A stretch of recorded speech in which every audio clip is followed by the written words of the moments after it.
స్తోత్రాలు స్తోత్రాలు స్తోత్రాలు స్తోత్రాలు స్తోత్రాలు స్తోత్రాలు స్తోత్రాలు స్తోత్రాలు స్తోత్రాలు స్తోత్రాలు స్తోత్రాలు.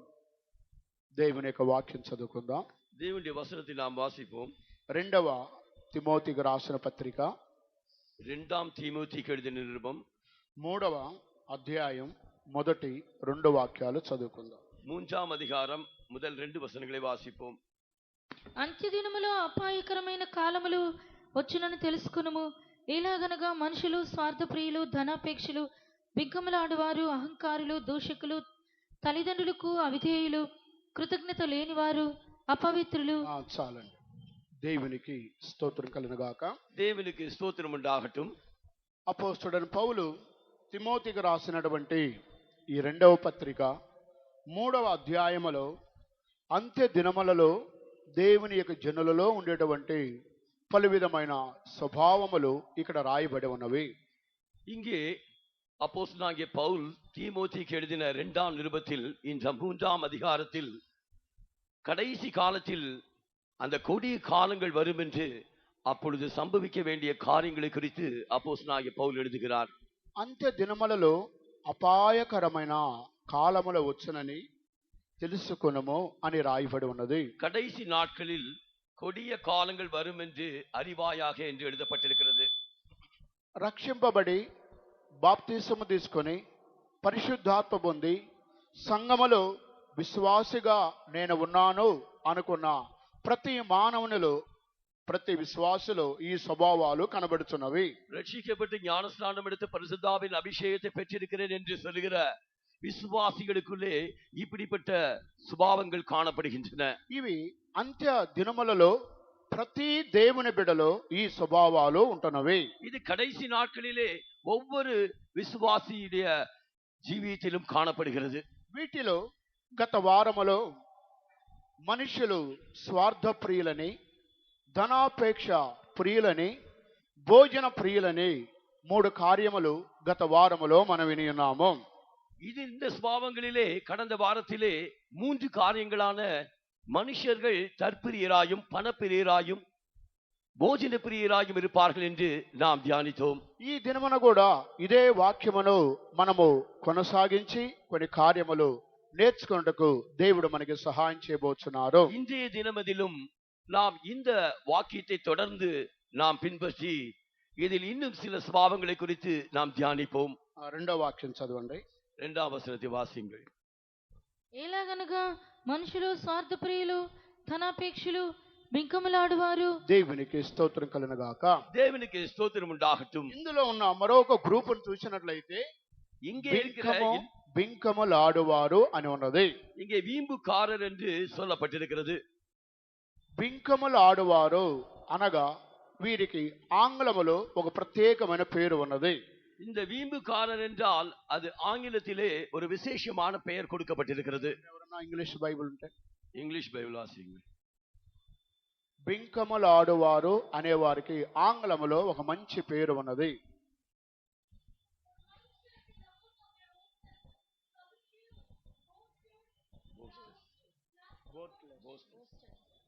బోస్టెస్ అని రాయబడి ఉన్నది. బోస్టెస్ వీంబుకారర్ என்று எழுதப்பட்டிருக்கிறது. ఆ బింకములాడువారు అని తెలుగు భాషలో ఉన్నది. அவர்கள் வீம்புக்காரர்கள் என்று தெளிவாக தெலுங்கில் இருக்கிறது. అప్పుడు బింకములాడువారు అనగా అర్థం ఏంటి? இந்த வீம்புக்காரர் என்றால் அதனுடைய அர்த்தம் என்ன? ఎవరైనా చెప్తారండి? யாராவது சொல்ல முடியுமா?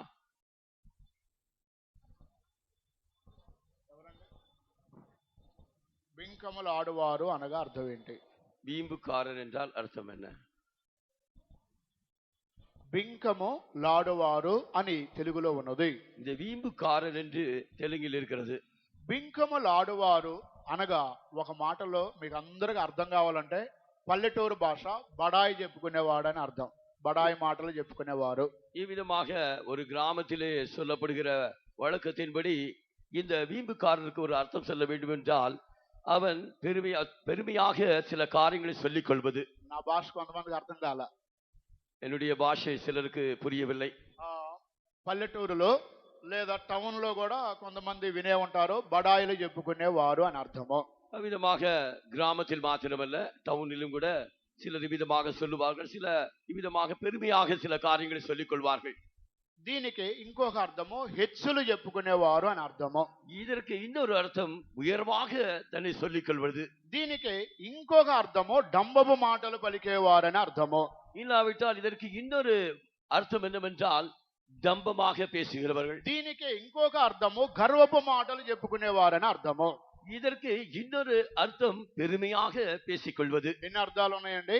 இதற்கு எத்தனை அர்த்தங்கள் இருக்கின்றன? బింకములాడేవారు, வீம்புக்காரர், బడాయి మాటలు చెప్పుకునేవారు, பெரிய வார்த்தைகளை சொல்லுகிறவர்கள், డంబపు మాటలు చెప్పుకునేవారు, டம்பம் பேசுகிறவர்கள், హెచ్చులు చెప్పుకునేవారు, உயர்வாக சொல்லுகிறவர்கள், తర్వాత గర్వపు మాటలు చెప్పుకునేవారు, பெருமையாக சொல்லிக் கொள்கிறவர்கள். ఈ విధముగా ఈ బింకములాడువారు అనే ఈ పదమునకు అనేకమైన అర్థములు ఉంటున్నవి. ஆகையால் இவ்விதமாக வீம்புக்காரர் என்றால் அதற்கு அநேக விதமான அர்த்தங்கள் இருக்கின்றன. నేను కూడా అనేక సందర్భాలు పోయిన వారం మీకు చెప్పిన విధముగా ఎన్నో సంవత్సరాలు ఈ యొక్క అధ్యాయమును చదువుకుంటున్నాం కానీ ఎప్పుడూ దాన్ని లోతుగా గ్రహించిన వ్యక్తిగా నేను కూడా కనబడలేదు. இவ்விதமாக அடியேனு கூட இதை கடந்த வாரத்தில் நான் சொன்ன வண்ணமாக இந்த வசனத்தை அநேக முறை நான் படித்திருந்த போதிலும் இந்த விதமான உணர்வு எனக்கு உண்டாகவில்லை. కానీ ఈ యొక్క వాక్యమును లోతుగా ధ్యానించినప్పుడు బింకములు ఆడువారు అనగా హెచ్చులు చెప్పుకునేవారు, డంబపు మాటలు పలికేవారు, గర్వపు మాటలు పలికేవారు, అతిశయముగా మాట్లాడేవారు, బడాయి మాటలు చెప్పుకునేవారు, హెచ్చించుకునే ఒక గ్రూపు వారిని ఈ బింకములాడేవారు బయలుపరుచున్నారు. இங்கே அதிகமாக இந்த வசனத்தை தியானிக்கும் போது இந்த வீம்புக்காரர்கள் என்றால் தற்பெருமை கொள்ளுவர்கள், இந்த பெருமையாக சொல்லிக்கிறவர்கள், வீம்பான வார்த்தைகள் பேசுகிறவர்கள், மேட்டிமையான காரியங்களை சொல்லுகிறவர்கள், உயர்வாக பேசிக் கொள்ளுகிறவர்கள், பெருமையாக நடக்கிறவர்கள் என்று இதை குறித்து காண்கிறோம். రక్షింపబడినటువంటి ఒక దేవుని బిడ్డలు ఈ స్వభావము అంత్య దినములలో వారి జీవితంలో ఉంటుందని పౌలు దీనిని హెచ్చరిక చేస్తున్నారు. ரட்சிக்கப்பட்ட ஜனங்களுக்குள்ளே கடைசி காலங்களிலே இந்த சுபாவம் காணப்படுகிறது என்று ஒரு எச்சரிப்பாக அப்போஸ்தலனாகிய பவுல் சொல்லுகிறார். వారు రక్షింపబడినప్పుడు, బాప్తిసం పొందినప్పుడు, పరిశుద్ధాత్మ పొందినప్పుడు ప్రారంభములో వారు చాలా హంబులుగా తగ్గింపులో ఉంటున్నారు. కానీ చివరి దినాలలో వారి జీవితములో బింకమలాడేటువంటి స్వభావం ఉంటుంది. அவர்கள் ஆரம்ப நாட்களிலே ரட்சிக்கப்பட்டு ஞானஸ்நானம் எடுத்து பரிசுத்தாவின் அபிஷேகம் பெற்ற ஆரம்ப நாட்களிலே அவர்கள் மிகவும் தாழ்மையாக எளிமையாக காணப்படுகிறார்கள்.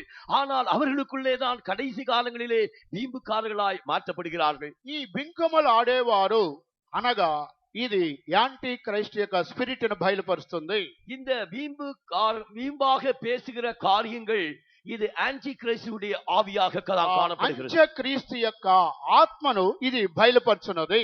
இது அந்தி கிறிஸ்துவின் ஆவியை தான் வெளிப்படுத்துகிறது. అంత్యక్రీస్తు యొక్క ఆత్మ చివరి దినాలలో దేవుని యొక్క జనులలో ఈ ఆత్మ క్రియ చేస్తున్నది. அப்படியானால் அந்தி கிறிஸ்துவின் ஆவி கடைசி காலங்களிலே தேவனுடைய பிள்ளைகளுக்குள்ளே கிரியை செய்கிறது. వాళ్ళు రక్షింపబడిన ప్రారంభములో పరిశుద్ధాత్మ పొంది అన్య భాషలు మాట్లాడి ప్రవచనములు వారు చెప్పినప్పటికీ ప్రభు రాకడ యొక్క చివరి దినాలలో వారిలో అంత్యక్రీస్తు యొక్క స్పిరిట్ కూడా క్రియ చేస్తుంది. அவர்கள் ரட்சிக்கப்பட்டு ஞானஸ்நானம் எடுத்து பரிசுத்தாவின் அபிஷேகம் பெற்று தீர்க்கதரிசன வரத்தை உடையவர்களாயிருந்த அந்த ஆரம்ப காலங்களை விட்டு இந்த கடைசி காலங்களில் கர்த்தருடைய வருகையின் நாட்களுக்கு முன்னதாக அவர்கள் வீம்புக்காரர்களாய் மாற்றப்படுகிறார்கள். ప్రారంభములో పరిశుద్ధాత్మ వారిలో క్రియ చేస్తూ ఉండవచ్చును.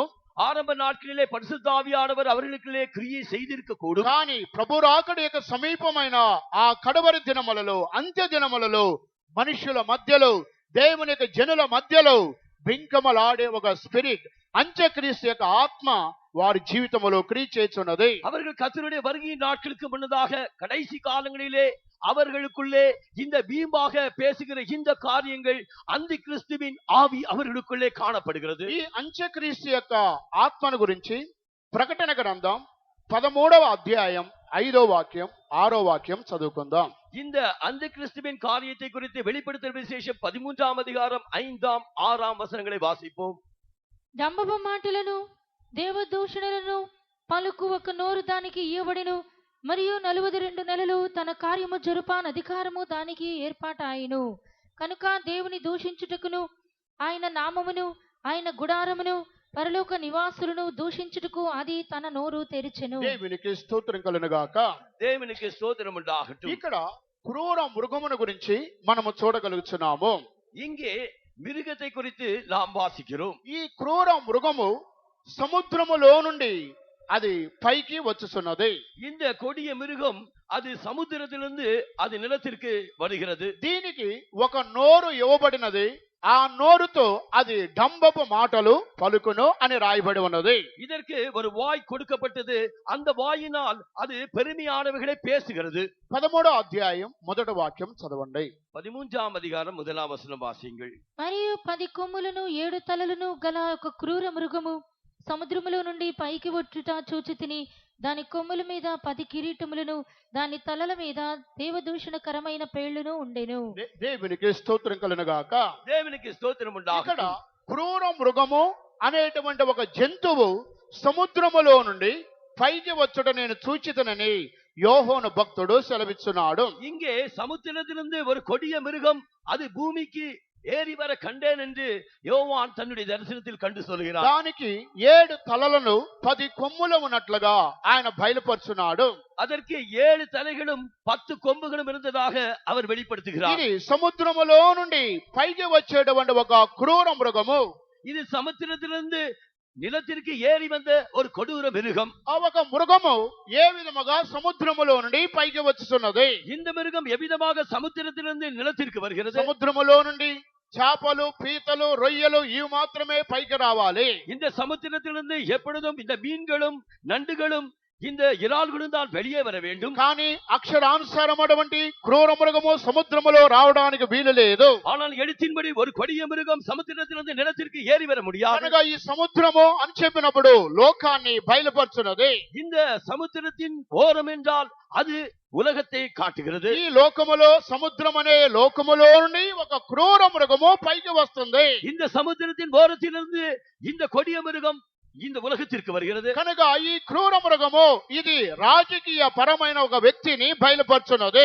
இந்த கொடிய மிருகம் என்றால் இது ஒரு அரசாங்க ஒரு மனிதனை தான் காட்டுகிறது. ఇదే అధ్యాయము 13వ అధ్యాయం 11వ వచనములో భూమిలో నుండి మరొక క్రూర మృగము పైకి వచ్చినట్టుగా యోహోను చూస్తున్నాడు. இதே 13ஆம் அதிகாரம் 11ஆம் வசனத்திலே இதே பூமியிலிருந்து கொடிய மிருகம் வானத்திற்கு ஏறியதாக அப்போஸ்தலனாகிய யோவான் பார்க்கிறார். అది ఆ మొదటి మరియు భూమిలో నుండి మరి ఒక క్రూర మృగము పైకి వచ్చుట చూచితిని. గొర్రెపిల్ల కొమ్ము వంటి 2 కొమ్ములు దానికి ఉండెను. అది ఘట సర్పము వలె మాటలాడుచుండెను. దేవునికి స్తోత్రం కలుగును గాక. దేవునికి స్తోత్రం ఉండాగట్டும். ఇక్కడ భూమిలో నుండి పైకి వచ్చే మరొక క్రూర మృగమును గురించి రాయబడి ఉన్నది. இங்கே பூமியிலிருந்து ஏறி வந்த வேறொரு மிருகத்தை குறித்து வாசிக்கிறோம். ఈ క్రూర మృగానికి గొర్రెపిల్ల వంటి కొమ్ములు ఈ మృగానికి ఉంటున్నవి. இந்த మిருగத்திற்கு ఆటుకుట్టియానవర్ పోల 2 கொம்புகள் உண்டு. ఇది మతపరమైన నాయకుడిని బయలుపరుచున్నది. இது மத சம்பந்தமான ஒரு தலைவனை குறிக்கிறது. కనుక ఈ రెండు కూడా క్రూర మృగములు అని పేరు ఇక్కడ రాయబడి ఉన్నది. இந்த 2 மிருகத்திற்கும் கொடிய மிருகம் என்று இங்கே பெயர் கொடுக்கப்பட்டிருக்கிறது. అది క్రూర మృగమునకు ఒక నోరు ఇవ్వబడినది. இந்த கொடிய மிருகத்திற்கு ஒரு வாய் கொடுக்கப்பட்டது. ఆ నోరు ద్వారా డంబపు మాటలు పలుకుచున్నది. அந்த வாயினால் இது பெருமையானவைகளை பேசுகிறது. ఈ క్రూర మృగము అంత్యక్రీస్తుని బయలుపరుచున్నది. இந்த கொடிய மிருகம் அந்தி கிறிஸ்துவை தான் காட்டுகிறது. సంఘము ఎత్తబడే దానికి ముందు అంత్య దినాలలో దేవునికి జనులలో ఈ యొక్క బింకములు ఆడేవారిగా ఆ స్వభావం కలిగిన వారు అనేక మంది ఉంటున్నారు. கர்த்தராகிய இயேசு கிறிஸ்துவின் வருகைக்கு முன்னதாக கடைசி காலங்களிலே இந்த தேவனுடைய பிள்ளைகளுக்குள்ளே இந்த கொடிய சுபாவமான வீம்புக்காரராய் இருப்பது ఒకవేళ காணப்படுகிறது. పరిశుద్ధాత్మ పొంది ఉండవచ్చును. ஒருவேளை பரிசுத்தாவின் அபிஷேகத்தை பெற்றிருக்க கூடும். అనేక సంవత్సరాల నుండి నేను పాత విశ్వాసాన్ని చెప్పుకుంటూ వారు ఉండవచ్చును. அநேக வருடங்களாக நான் பழைய விசுவாசிதான் என்று அவர்கள் சொல்லி வந்திருக்க கூடும். లేదా పితరుల కాలము నుండి నేను క్రైస్తవునని వారు చెప్పుకొని ఉండవచ్చును. என்றால் முற்பிதாக்களின் காலங்களிலிருந்தே நான் கிறிஸ்தவன் தான் என்று சொல்லக்கூடும். కానీ వారిలో క్రియ చేసేటువంటి మాటలు డంబపు మాటలు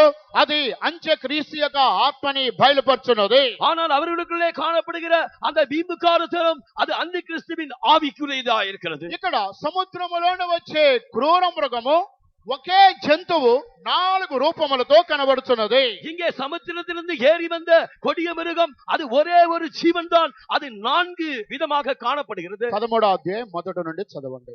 13ஆம் அதிகாரம் முதல் வசனத்திலிருந்து வாசியுங்கள். మరియు 10 కొమ్ములను 7 తలలను గల ఒక క్రూర మృగము సముద్రములో నుండి పైకి వచ్చుట చూచితిని.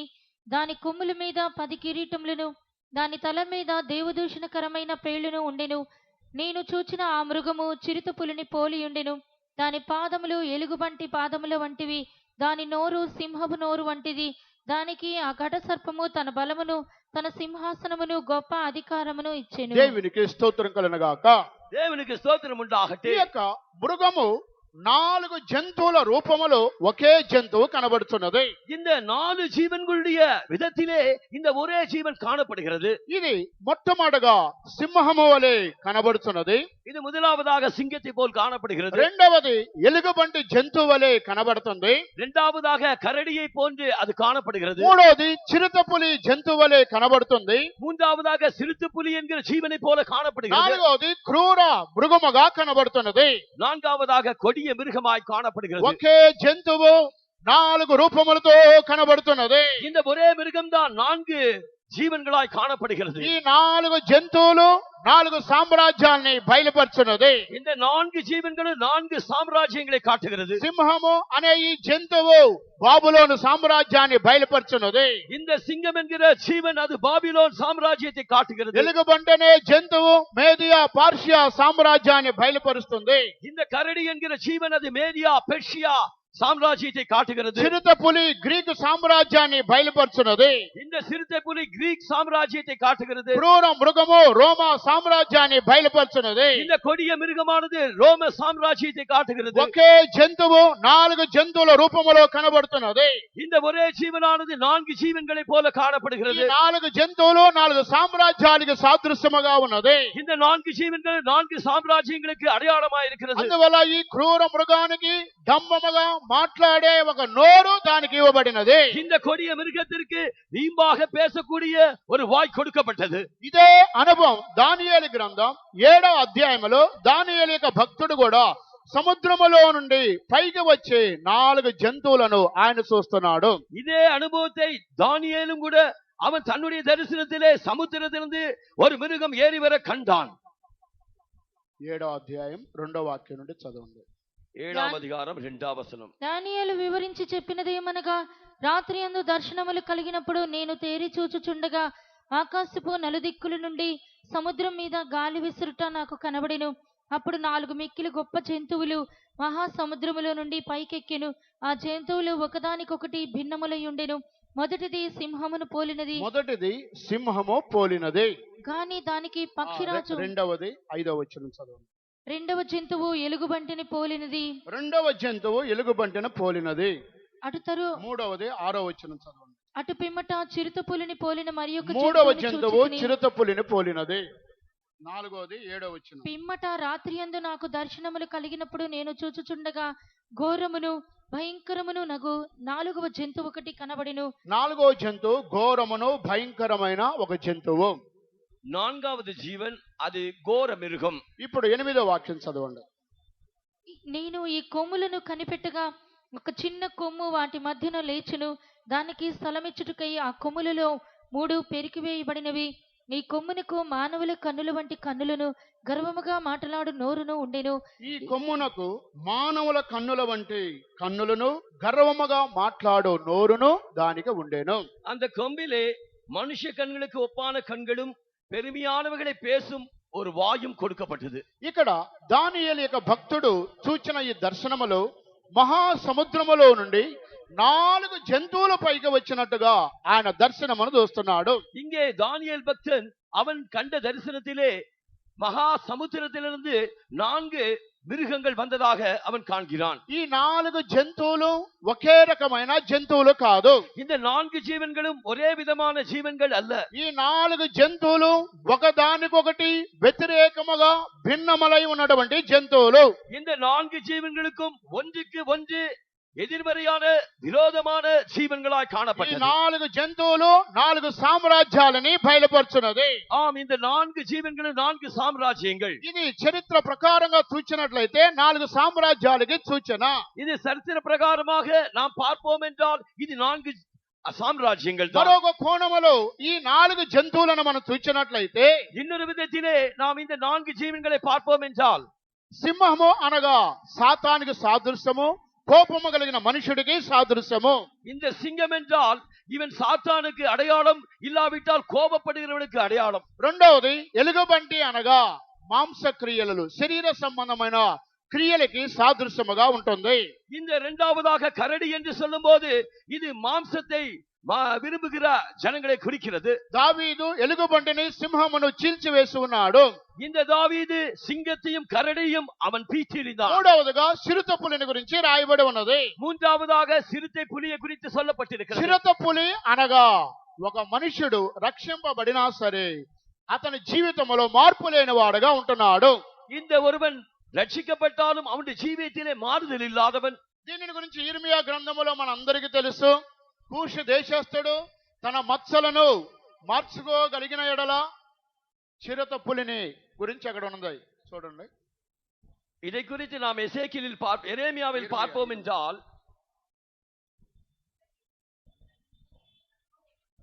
13:23 ఇర్మియా గ్రంథం 13:23. కూషు దేశస్థుడు తన చర్మమును మార్చుకొనగలడా? కూషు దేశస్థుడు తన చర్మమును మార్చుకొనగలడా? ఎథియోపియన్ తన తోలే మార్చకూడుమా? చిరుతపులి తన మచ్చలను మార్చుకొనగలదా?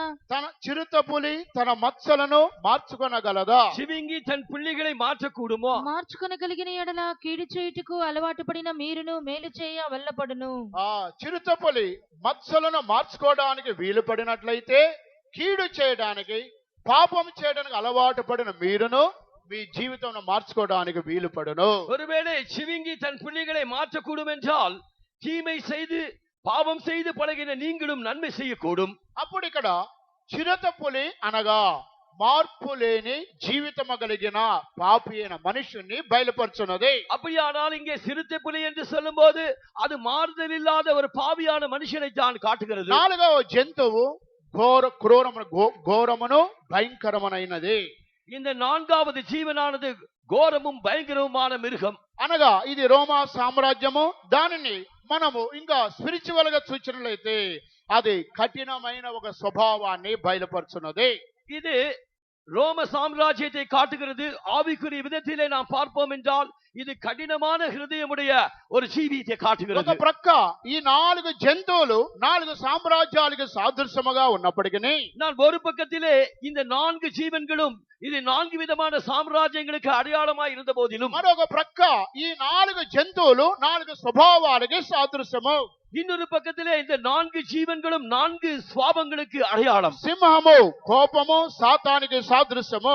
இந்த சிங்கம் கோபத்திற்கும் சாத்தானுக்கும் அடையாளம். ఎలుగుబంటి శరీర క్రియలకు సాదృశ్యముగా ఉంటున్నది. இந்த கரடியானது மாம்ச கிரியைகளுக்கு அடையாளமாய் இருக்கிறது. చిరుత పులి జీవితంలో మార్పు లేని ఒక పాపి అయిన మనుషుని బయలుపరుచున్నది. இந்த சிறுத்தை புலியானது தன்னுடைய ஜீவித்தில் மாறுதல் இல்லாத பாவியை குறிக்கிறது. క్రూర మృగము ఇది కఠినమైన స్వభావాన్ని బయలుపరుచున్నది. இந்த கோர மிருகமானது கடினமான స్వభావం ఉన్న మనిషిని ఈ కాட்டுகிறது. నాలుగు స్వభావములు అంత్య దినములలో ఒకే మనుషుడిలో ఈ నాలుగు స్వభావాలు కనబడుతున్నవి.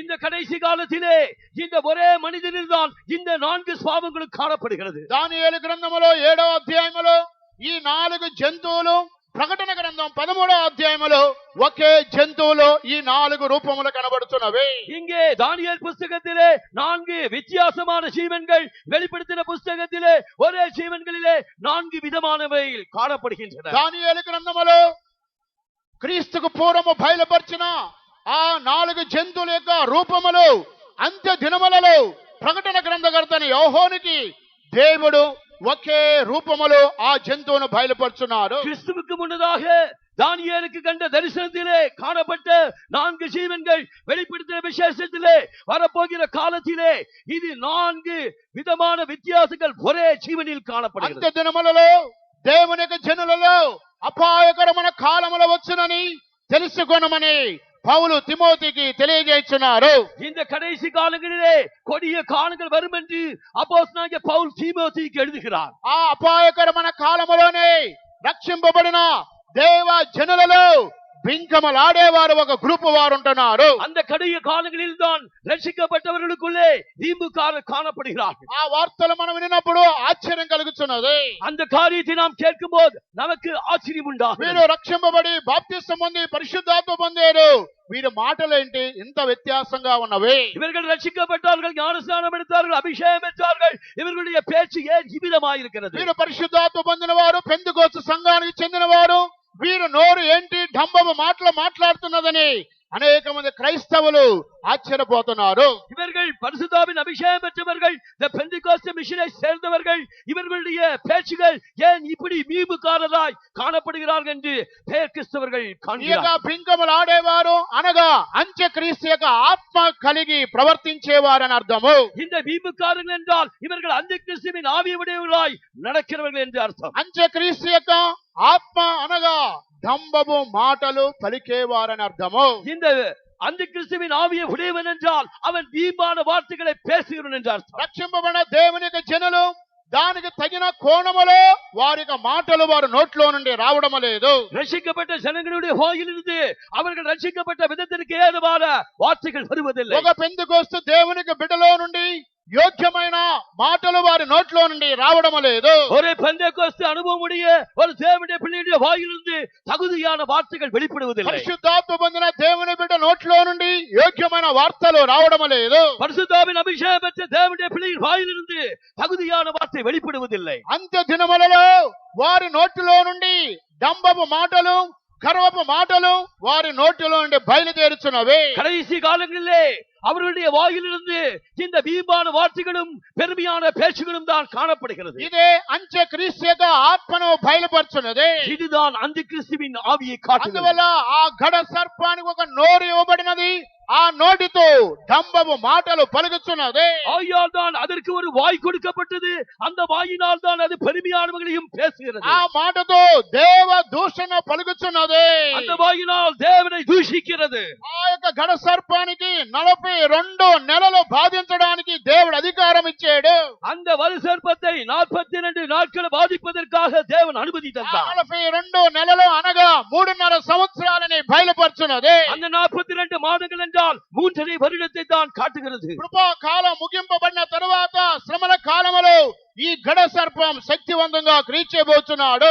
இந்த கிருபையின் காலத்திற்கு பின்பு அந்த 3.5 வருட உபத்திரவ காலத்திலே இந்த வலு சர்ப்பம் வல்லமையாக கிரியை செய்ய போகிறது. అందువల్ల ఈ బింకములాడేవారు అనగా సాతాను యొక్క ఆత్మ కలిగిన వారు. யாகியால் இந்த வீம்புக்காரன் என்றால் அவர்கள் சாத்தானின் ஆவியை உடையவர்கள். అంత్య దినములలో దేవుని బిడ్డలుగా కనబడుచున్న వారిలో ఈ బింకములాడేవారు ఒక గ్రూప్ వారు ఉన్నారని పౌలు తెలియపరుస్తున్నారు. கடைசி நாட்களிலே தேவனுடைய பிள்ளைகளுக்குள்ளே வீம்புக்காரர் ஒரு கூட்டத்தார் இருக்கிறார்கள் என்று அந்த அப்போஸ்தலன் కనుక ఈ బింకములాడేవారే బడాయి మాటలు పలికేవారు. இந்த வீம்புக்காரர்கள் தான் பெருமையான பேச்சை ఈ பேசுகிறார்கள். యొక్క బింకములాడేవారే డంబము మాటలు పలికేవారు. இந்த வீம்புக்காரர் தான் தம்பமான வார்த்தைகளை ఈ பேசுகிறார்கள். బింకములాడేవారే గొప్పలు చెప్పుకునేవారు. இந்த வீம்புக்காரர்கள் தான் பெரிய காரியங்களை பேசுகிறார்கள். ఈ బింకములాడేవారే గర్వపు మాటలు పలికేవారు. இந்த வீம்புக்காரர்கள் தான் பெருமையான வார்த்தைகளை ఇది பேசுகிறார்கள். యోగ్యమైన దేవుని బిడ్డల యొక్క స్వభావము కాదు. இது தகுதியான தேவனுடைய பிள்ளைகளுடைய சுபாவம் அல்ல. ఈ అంత్యక్రీస్తు యొక్క స్వభావము కలిగిన వార్తలను బయలుపరుచున్నది. இது அந்த கிறிஸ்துவுடைய சுபாவமுள்ள வார்த்தைகளை வெளிப்படுத்துகிறது. ఈ యొక్క డంబముగా మాట్లాడే ఈ వార్తలు, ఈ మాటలు గర్వముగా అతిశయించిన నెబుకద్నెజరు రాజులు ఈ గర్వము ప్రవేశించింది. இந்த டம்பமான வார்த்தைகளை பேசுகிற இந்த அனுபவம், இந்த வீம்பாக மேன்மையாக பேசுகிற அனுபவம் இந்த நேபுகாத்நேச்சாருடைய జీవితంలో ప్రవేశించారు. దానియేలు గ్రంథం 4వ అధ్యాయం మొదటి 3 వాక్యాలు మనము చదువుకుందాం. தானியேல் புஸ்தகம் 4ஆம் அதிகாரம் முதல் 3 வசனங்களை வாசிப்போம்.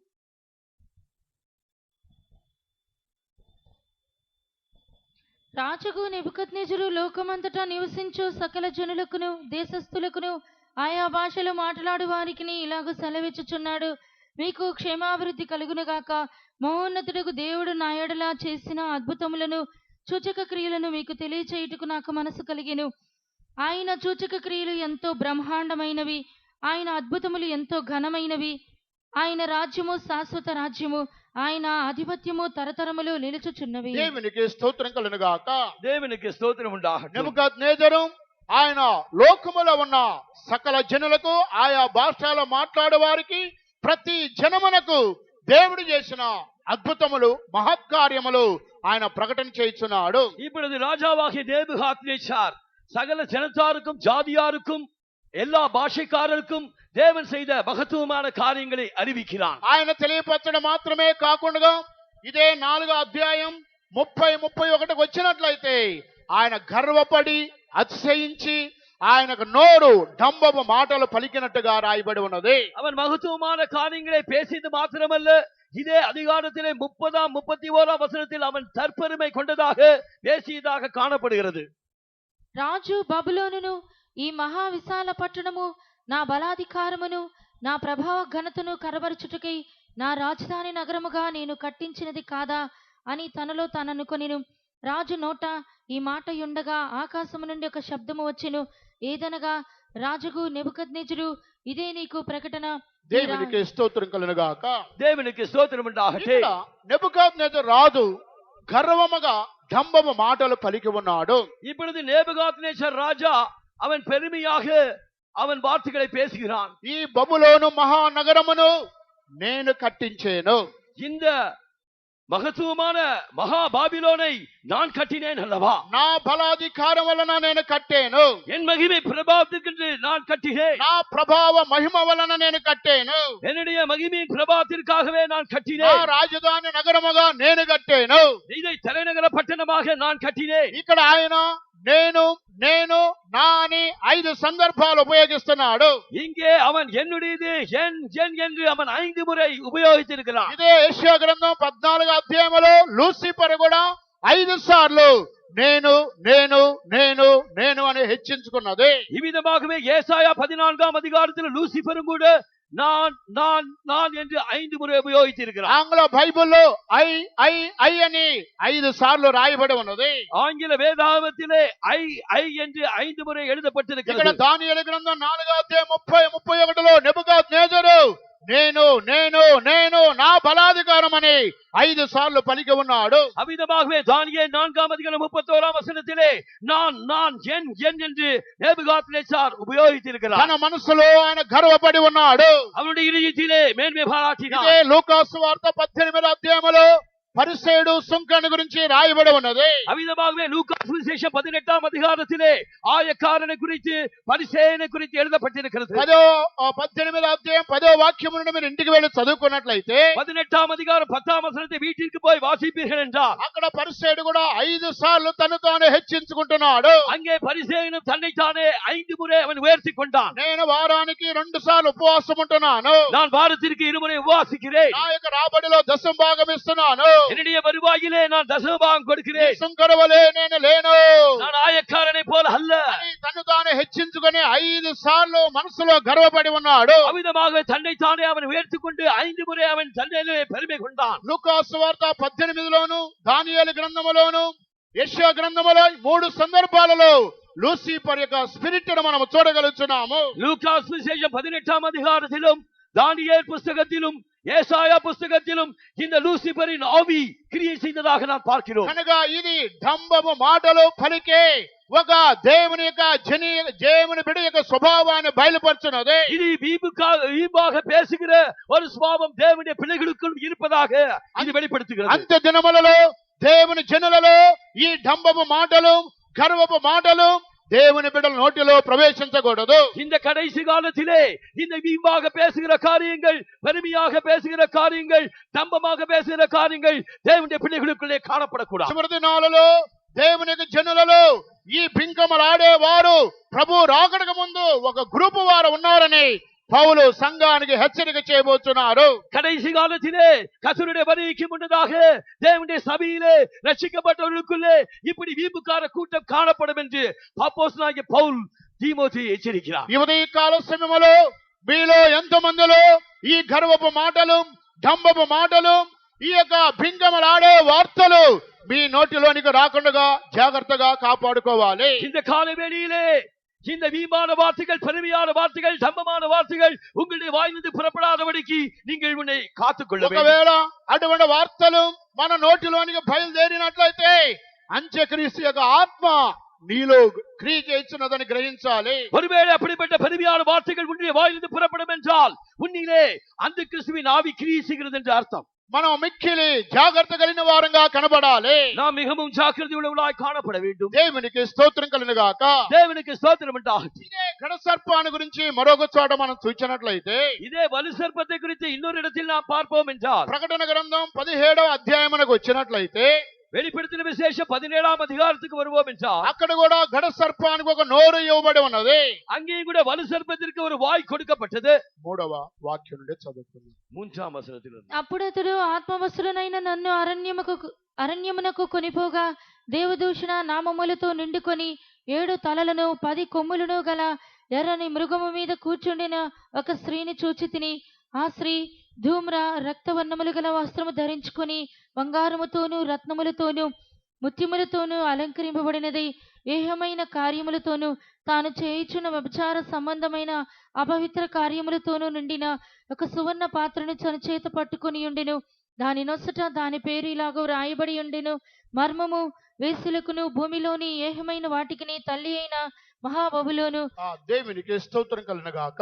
దేవునికి స్తోత్రం ఉండాగట్டும். ఇక్కడ ఎర్రని మృగం మీద కూర్చున్న ఒక స్త్రీని గురించి మనం చూడగలుగుతున్నాము. இங்கே சிவப்பு நிறமுள்ள மிருகத்தின் மேல் உட்கார்ந்திருக்கிற ஒரு ஸ்திரீயை குறித்து நாம் பார்க்கிறோம். ప్రకటన గ్రంథం 12వ అధ్యాయములో సూర్యుని మీద చంద్రుని మీద నిలవబడిన ఒక స్త్రీని అక్కడ మనం చూడగలుగుతున్నాము. வெளிப்படுத்தின விசேஷம் 12ஆம் அதிகாரத்திலே அந்த சந்திரன் மேல் சூரியனை அறிந்தவளாய் நின்று கொண்டிருக்கிற ஒரு ஸ்திரீயை காண்கிறோம். ఆ స్త్రీ నూతన మందన సంఘాన్ని బయలుపరుచున్నది. அந்த ஸ்திரீ புதிய ஏற்பாட்டு சபையை ఆ வெளிப்படுத்துகிறது. స్త్రీ చంద్రుని మీద నిలబడి ఉన్నది. அந்த ஸ்திரீ சந்திரனில் நிற்கிறாள். ఈ యొక్క ప్రకటన గ్రంథం 17వ అధ్యాయములో మృగము మీద కూర్చున్న ఒక స్త్రీని మనము చూడగలుగుతున్నాము. இங்கே வெளிப்படுத்தின விசேஷம் 17ஆம் அதிகாரத்திலே சிவப்பு நிறமுள்ள மிருகத்திலே உட்கார்ந்திருக்கிற ஒரு ஸ்திரீயை பார்க்கிறோம். ఈ స్త్రీ ఎవరై ఉంటున్నారు? இந்த ஸ்திரீ யாராய் இருக்கிறார்? విడవబడిన సంఘమునకు ఈ స్త్రీ సాదృశ్యముగా కనబడుతున్నది. கைவிடப்பட்ட சபைக்கு இந்த ஸ்திரீ அடையாளமாய் இருக்கிறார். ఈ స్త్రీకి ఒక నోరు ఇవ్వబడినది. ఇది కూడా డంబము మాటలు పలికే స్త్రీ అయి ఉంటున్నది. இந்த ஸ்திரீக்கு ஒரு வாய் கொடுக்கப்பட்டது. அதுவும் கூட தூஷணத்தை பேசுகிற வாயாய் இருந்தது. ఇది కూలిపోయిన బబులోను సామ్రాజ్యాన్ని బయలుపరుచున్నది. இது விழுந்து போன பாபிலோன் సామ్రాజ్యத்தை కాటుகிறது. ఈ స్త్రీ యొక్క మాటలు డంబము మాటలని 18వ అధ్యాయం 7వ వాక్యములో రాయబడి ఉన్నది. இந்த ஸ்திரீயுடைய வார்த்தைகள் எல்லாம் பெருமையான பேச்சுகள் என்று 18ஆம் அதிகாரம் 17ஆம் வசனத்தில் எழுதப்பட்டிருக்கிறது. ప్రకటన గ్రంథం 18వ అధ్యాయము 7వ వాక్యం. అది నేను రాణినిగా కూర్చుండుదానను, నేను విధవరాలను కాను, దుఃఖమును చూడనని తన మనసులో అనుకొనిను కనుక అది తను తాను ఎంత గొప్ప చేసుకుని సుఖభోగములను అనుభవించును, అంతగా వేదనను దుఃఖమును దానికి కలుగు చేయుడి. దేవునికి స్తోత్రం కలుగును గాక. దేవునికి స్తోత్రం ఉండాగట్டும். ఇక్కడ ఆ విడవబడినటువంటి ఆ సంఘము బబులోను స్త్రీగా పిలువబడుతున్న ఆమె తన్ను తాను హెచ్చించుకుంటుంది. இந்த மிருகத்தின் மேல் உட்கார்ந்திருக்கிற ஸ்திரீ, இந்த பாபிலோன் விழுந்த சாம்ராஜ்யத்தை அடையாளமாயிருக்கிற இந்த ஸ்திரீ, அவள் தன்னைத்தானே உயர்த்தி கொண்டாள். నేను రాణిగా కూర్చుంటాను, நான் ராணியாய் உட்கார்ந்திருக்கிறேன், విధవరాలను కాను, நான் ஒரு விதவை அல்ல, దుఃఖమును నేను చూడను, நான் துக்கத்தை ஒருபோது காண்பதில்லை అని తన మనసులో తన్ను తాను ఎంతగానో గొప్పగా హెచ్చించుకొని మాట్లాడుతుంది. அமிதமாக அவள் தன் மனதிலே நினைத்துக் கொண்டு தன்னைத்தானே பெருமையாக எவ்வளவாகவோ பேசுகிறாள். ఎంతగా హెచ్చించుకుంటుందో అంతగా దుఃఖము, మరణము, తెగుళ్ళు అన్ని ఒకే క్షణములో ఆమెకు సంభవించినవి. அவள் எவ்வளவா தன்னை உயர்த்திக் கொண்டாலோ அந்த வேளையில் தானே அவளுக்கு துக்கமும் அவளுக்கு வாதைகளும் அவள் மேல் வர ஆரம்பித்தது. ఇది డంబము మాటలు పలికే ఒక అనుభవాన్ని బయలుపరుచున్నది. இது பெருமையான வார்த்தைகளை பேசக்கூடிய ஒரு அனுபவத்தை అంత్య வெளிப்படுத்துகிறது. క్రీస్తు యొక్క ఆత్మని బయలుపరుచున్నది. இது அந்த கிறிஸ்துவின் ஆவியை காட்டுகிறது. ప్రియమైన దేవుని యొక్క జనులారా, பிரியமான தேவனுடைய ஜனமே, ఇటువంటి డంబము మాటలు, పింకములాడే మాటలు దేవుని యొక్క జనులలో ఈ చివరి దినాలలో కలుగుతున్నది. இந்த பெருமையான வார்த்தைகளை பேசுகிற வாயும், இந்த மேன்மையான காரியங்களை சொல்லுகிற வாயும் கடைசி காலங்களிலே தேவனுடைய பிள்ளைகளுக்குள் காணப்படுகிறது. అయితే ఇటువంటి యొక్క నోరు, ఇటువంటి మాటలు దేవుని బిడ్డలలో ప్రవేశించకూడదు. இப்படிப்பட்ட வாயிலோ இப்படிப்பட்ட வார்த்தைகளோ தேவனுடைய பிள்ளைகளுடைய జీవితంలో ప్రవేశించ కూடாது. ఇంతవరకు మనము డంబము మాటలను గురించి దేవుని యొక్క జనులు అంత్య దినాలలో వారిలో ప్రవేశించే ఈ యొక్క బింకమలాడే వారిని గురించి మనం విని ఉన్నాము. இந்த டம்பமான வார்த்தைகளை பேசுகிற இந்த அனுபவத்தை உடைய வீம்புக்காரர்கள் கடைசி காலத்தில் இருப்பதாக நாம் பார்க்கிறோம். కానీ దేవుని బిడ్డలలో ఇటువంటి డంబపు నోరు ఉండకూడదు. தேவனுடைய பிள்ளைகளுக்குள்ளே இப்படிப்பட்ட ஜம்பமான வார்த்தைகளை பேசுகிற வாய் இருக்கக்கூடாது. అంత్య దినములలో దీనికి మనము ఛాన్స్ ఇవ్వకూడదు. கடைசி காலத்திலே இதற்கு நாம் ஒரு தருணம் கொடுக்க கூடாது. అయితే సొలొమోనుకు జ్ఞాని అయిన సొలొమోను రాజు సంఘముగా పిలువబడుతున్న దేవుని జనులకి ఏ నోరు ఉండాలో ప్రకటనగా అది పరమగీతములో ఆయన తెలియపరుస్తున్నారు. ஆனால் தேவனுடைய பிள்ளைகளுக்கு எப்படிப்பட்ட வாய் இருக்க வேண்டும் என்று சாலமோன் ஞானி அவன் தன்னுடைய உன்னத பாட்டில் விளக்குகிறான். పెండ్లి కుమార్తె సంఘముగా పిలువబడుతున్నటువంటి దేవుని బిడ్డలకి ఒక విశేషమైన నోరు ఉండాలి. இந்த மனவாட்டியாக அழைக்கப்படுகிற புதிய ஏற்பாட்டு சபையில் உள்ள விசுவாசிகளுக்கு ஒரு விசேஷமான வாய் இருக்க வேண்டும். అంత్యక్రీస్తు యొక్క స్పిరిట్ డంబపు మాటలు పింకమలాడే మాటలు మన నోటిలోనికి ప్రవేశించకూడదు. இந்த அந்த கிறிஸ்துவின் ஆவியும் இந்த பெருமையானவரை பேசும் வாயும் இந்த வீம்புக்காரத்தனமும் நம்மிடத்தில் இருக்கக்கூடாது. పరమగీతములు 4వ అధ్యాయానికి రండి. உன்னத பாட்டு 4ஆம் அதிகாரத்துக்கு வாருங்கள். 11వ వాక్యం. 11ஆம் వచనం. ప్రాణేశ్వరి, నీ పెదవులు తేనీయలొలుకుచున్నట్టున్నవి, నీ జిహ్వ క్రింద మధుర క్షీరములున్నవి కలవు, నీ వస్త్రముల సువాసన లెబానోను సువాసన వలె ఉన్నది. దేవునికి స్తోత్రం కలుగును గాక.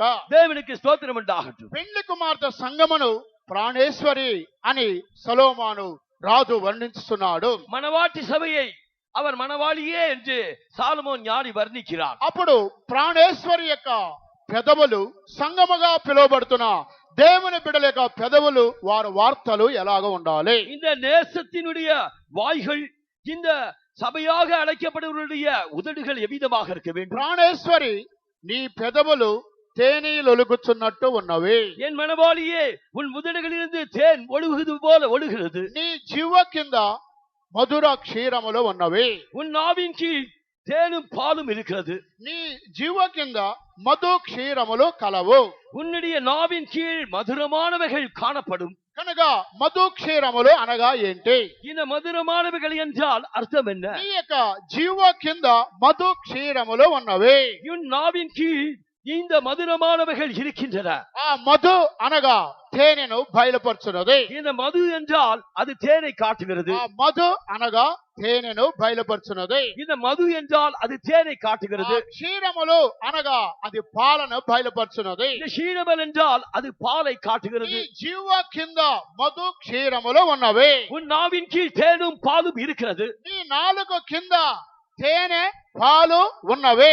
உன்னுடைய நாவின் கீழ் தேனும் பாலும் இருக்கிறது. నీ యొక్క నోటిలో తేనె పాలు మాత్రమే కనబడాలి. உன்னுடைய வாயிலே தேனும் பாலும் தான் காணப்பட வேண்டும். తేనె పాలు అనగా కానాను దేశాన్ని బయలుపరుచున్నది. இந்த தேனும் பாலும் என்றால் அது கானான் தேசத்தை வெளிப்படுத்துகிறது. పాలు తేనెలు ప్రవహించే వాగ్దానం చేయబడిన పరలోక రాజ్యాన్ని సియోను యెరూషలేమును బయలుపరుచున్నది. அது பாலும் தேனும் என்றால் அந்த பரம கானானாகிய சீயோன் எருசலேமை காட்டுகிறது. నీ నోటిలోని వచ్చేటువంటి వార్తలు పాలు తేనెలు ప్రవహించే కానాను దేశమునకు సంబంధించిన వార్తలు నీ నోటిలో నుండి బయలుదేరాలి. உன் வாயிலிருந்து புறப்படுகிற வார்த்தைகளோ பாலும் தேனும் ஓடுகிற கானான் தேசத்திற்கு அடுத்த வார்த்தைகளாய் காணப்பட வேண்டும். పరలోక రాజ్యమునకు సంబంధించిన వార్తలు నీ నోటిలో నుండి బయలుదేరాలి. பரலோக ராஜ்யத்திற்குரிய வார்த்தைகள் தான் உன் வாயிலிருந்து புறப்பட வேண்டும். అందువల్ల గడ సర్పము యొక్క మాటలు, బింకమలాడే మాటలు, డంబపు మాటలు, గర్వపు మాటలు నీ నోటిలోనికి రాకూడదు. இந்த வலு சர்ப்பத்துடைய வார்த்தைகளோ, பெருமையான வார்த்தைகளோ, வீம்பான வார்த்தைகளோ, தம்பமான வார்த்தைகளோ உன் வாயிலிருந்து புறப்படலாகாது. పెండ్లి కుమార్తె సంఘముగా పిలువబడుతున్న ప్రియమైన దేవుని బిడ్డ, నీ యొక్క నోటిలో నుండి మధు క్షీరములో బయలుదేరాలి. மணவாட்டியாக சபையாக தெரிந்து கொள்ளப்பட்ட பிரியமான தேவனுடைய பிள்ளைய உண்ட வாயிலிருந்து தேனும் பாலும் வெளிப்பட வேண்டும். మధు క్షీరములో మధు అనగా తేనెను, క్షీరములు అనగా పాలన బయలుపరుచున్నది. இந்த మధు என்றால் தேனையும் క్షీరం என்றால் பாலையும் அது காட்டுகிறது. ఈ యొక్క పాలు తేనెలు అనగా ఏంటి? இந்த தேனும் பாலும் என்றால் அர்த்தம் என்ன? తేనె అనగా బైబిల్ అనేక అర్థాలు ఉన్నవి. இந்த தேன் என்றால் வேதத்திலே அநேக அர்த்தங்கள் உண்டு. పాలు అనగా అనేకమైన అర్థాలు ఉన్నవి. இந்த பால் என்றால் அநேக அர்த்தங்கள் உண்டு. తేనెను గురించి కొన్ని కార్యాలు మనం చూచినట్లయితే இந்த தேனை குறித்து சில காரியங்களை பார்ப்போம் என்றால் ఈ తేనె దైవ జ్ఞానాన్ని బయలుపరుచున్నది. இந்த தேன் தேவ ஞானத்தை குறிக்கிறது. దీని గురించి సామెతల గ్రంథం 24వ అధ్యాయములకు వచ్చినట్లయితే இதை குறித்து நீதிமொழிகள் 24ஆம் அதிகாரத்துக்கு நாம் வருவோம் என்றால் అక్కడ తేనె అంటే దేవుని యొక్క జ్ఞానాన్ని బయలుపరుచున్నది. இங்கே தேன் என்றால் தேவனுடைய ஞானத்தை வெளிப்படுத்துகிறது. 13, 14 వాక్యాలు సామెతల గ్రంథం 24వ అధ్యాయం 13-14. నా కుమారుడా, తేనె త్రాగుము, అది రుచిగలది కదా. తేనె పట్టు తినుము, అది నీ నాలుకకు తీపియే కదా.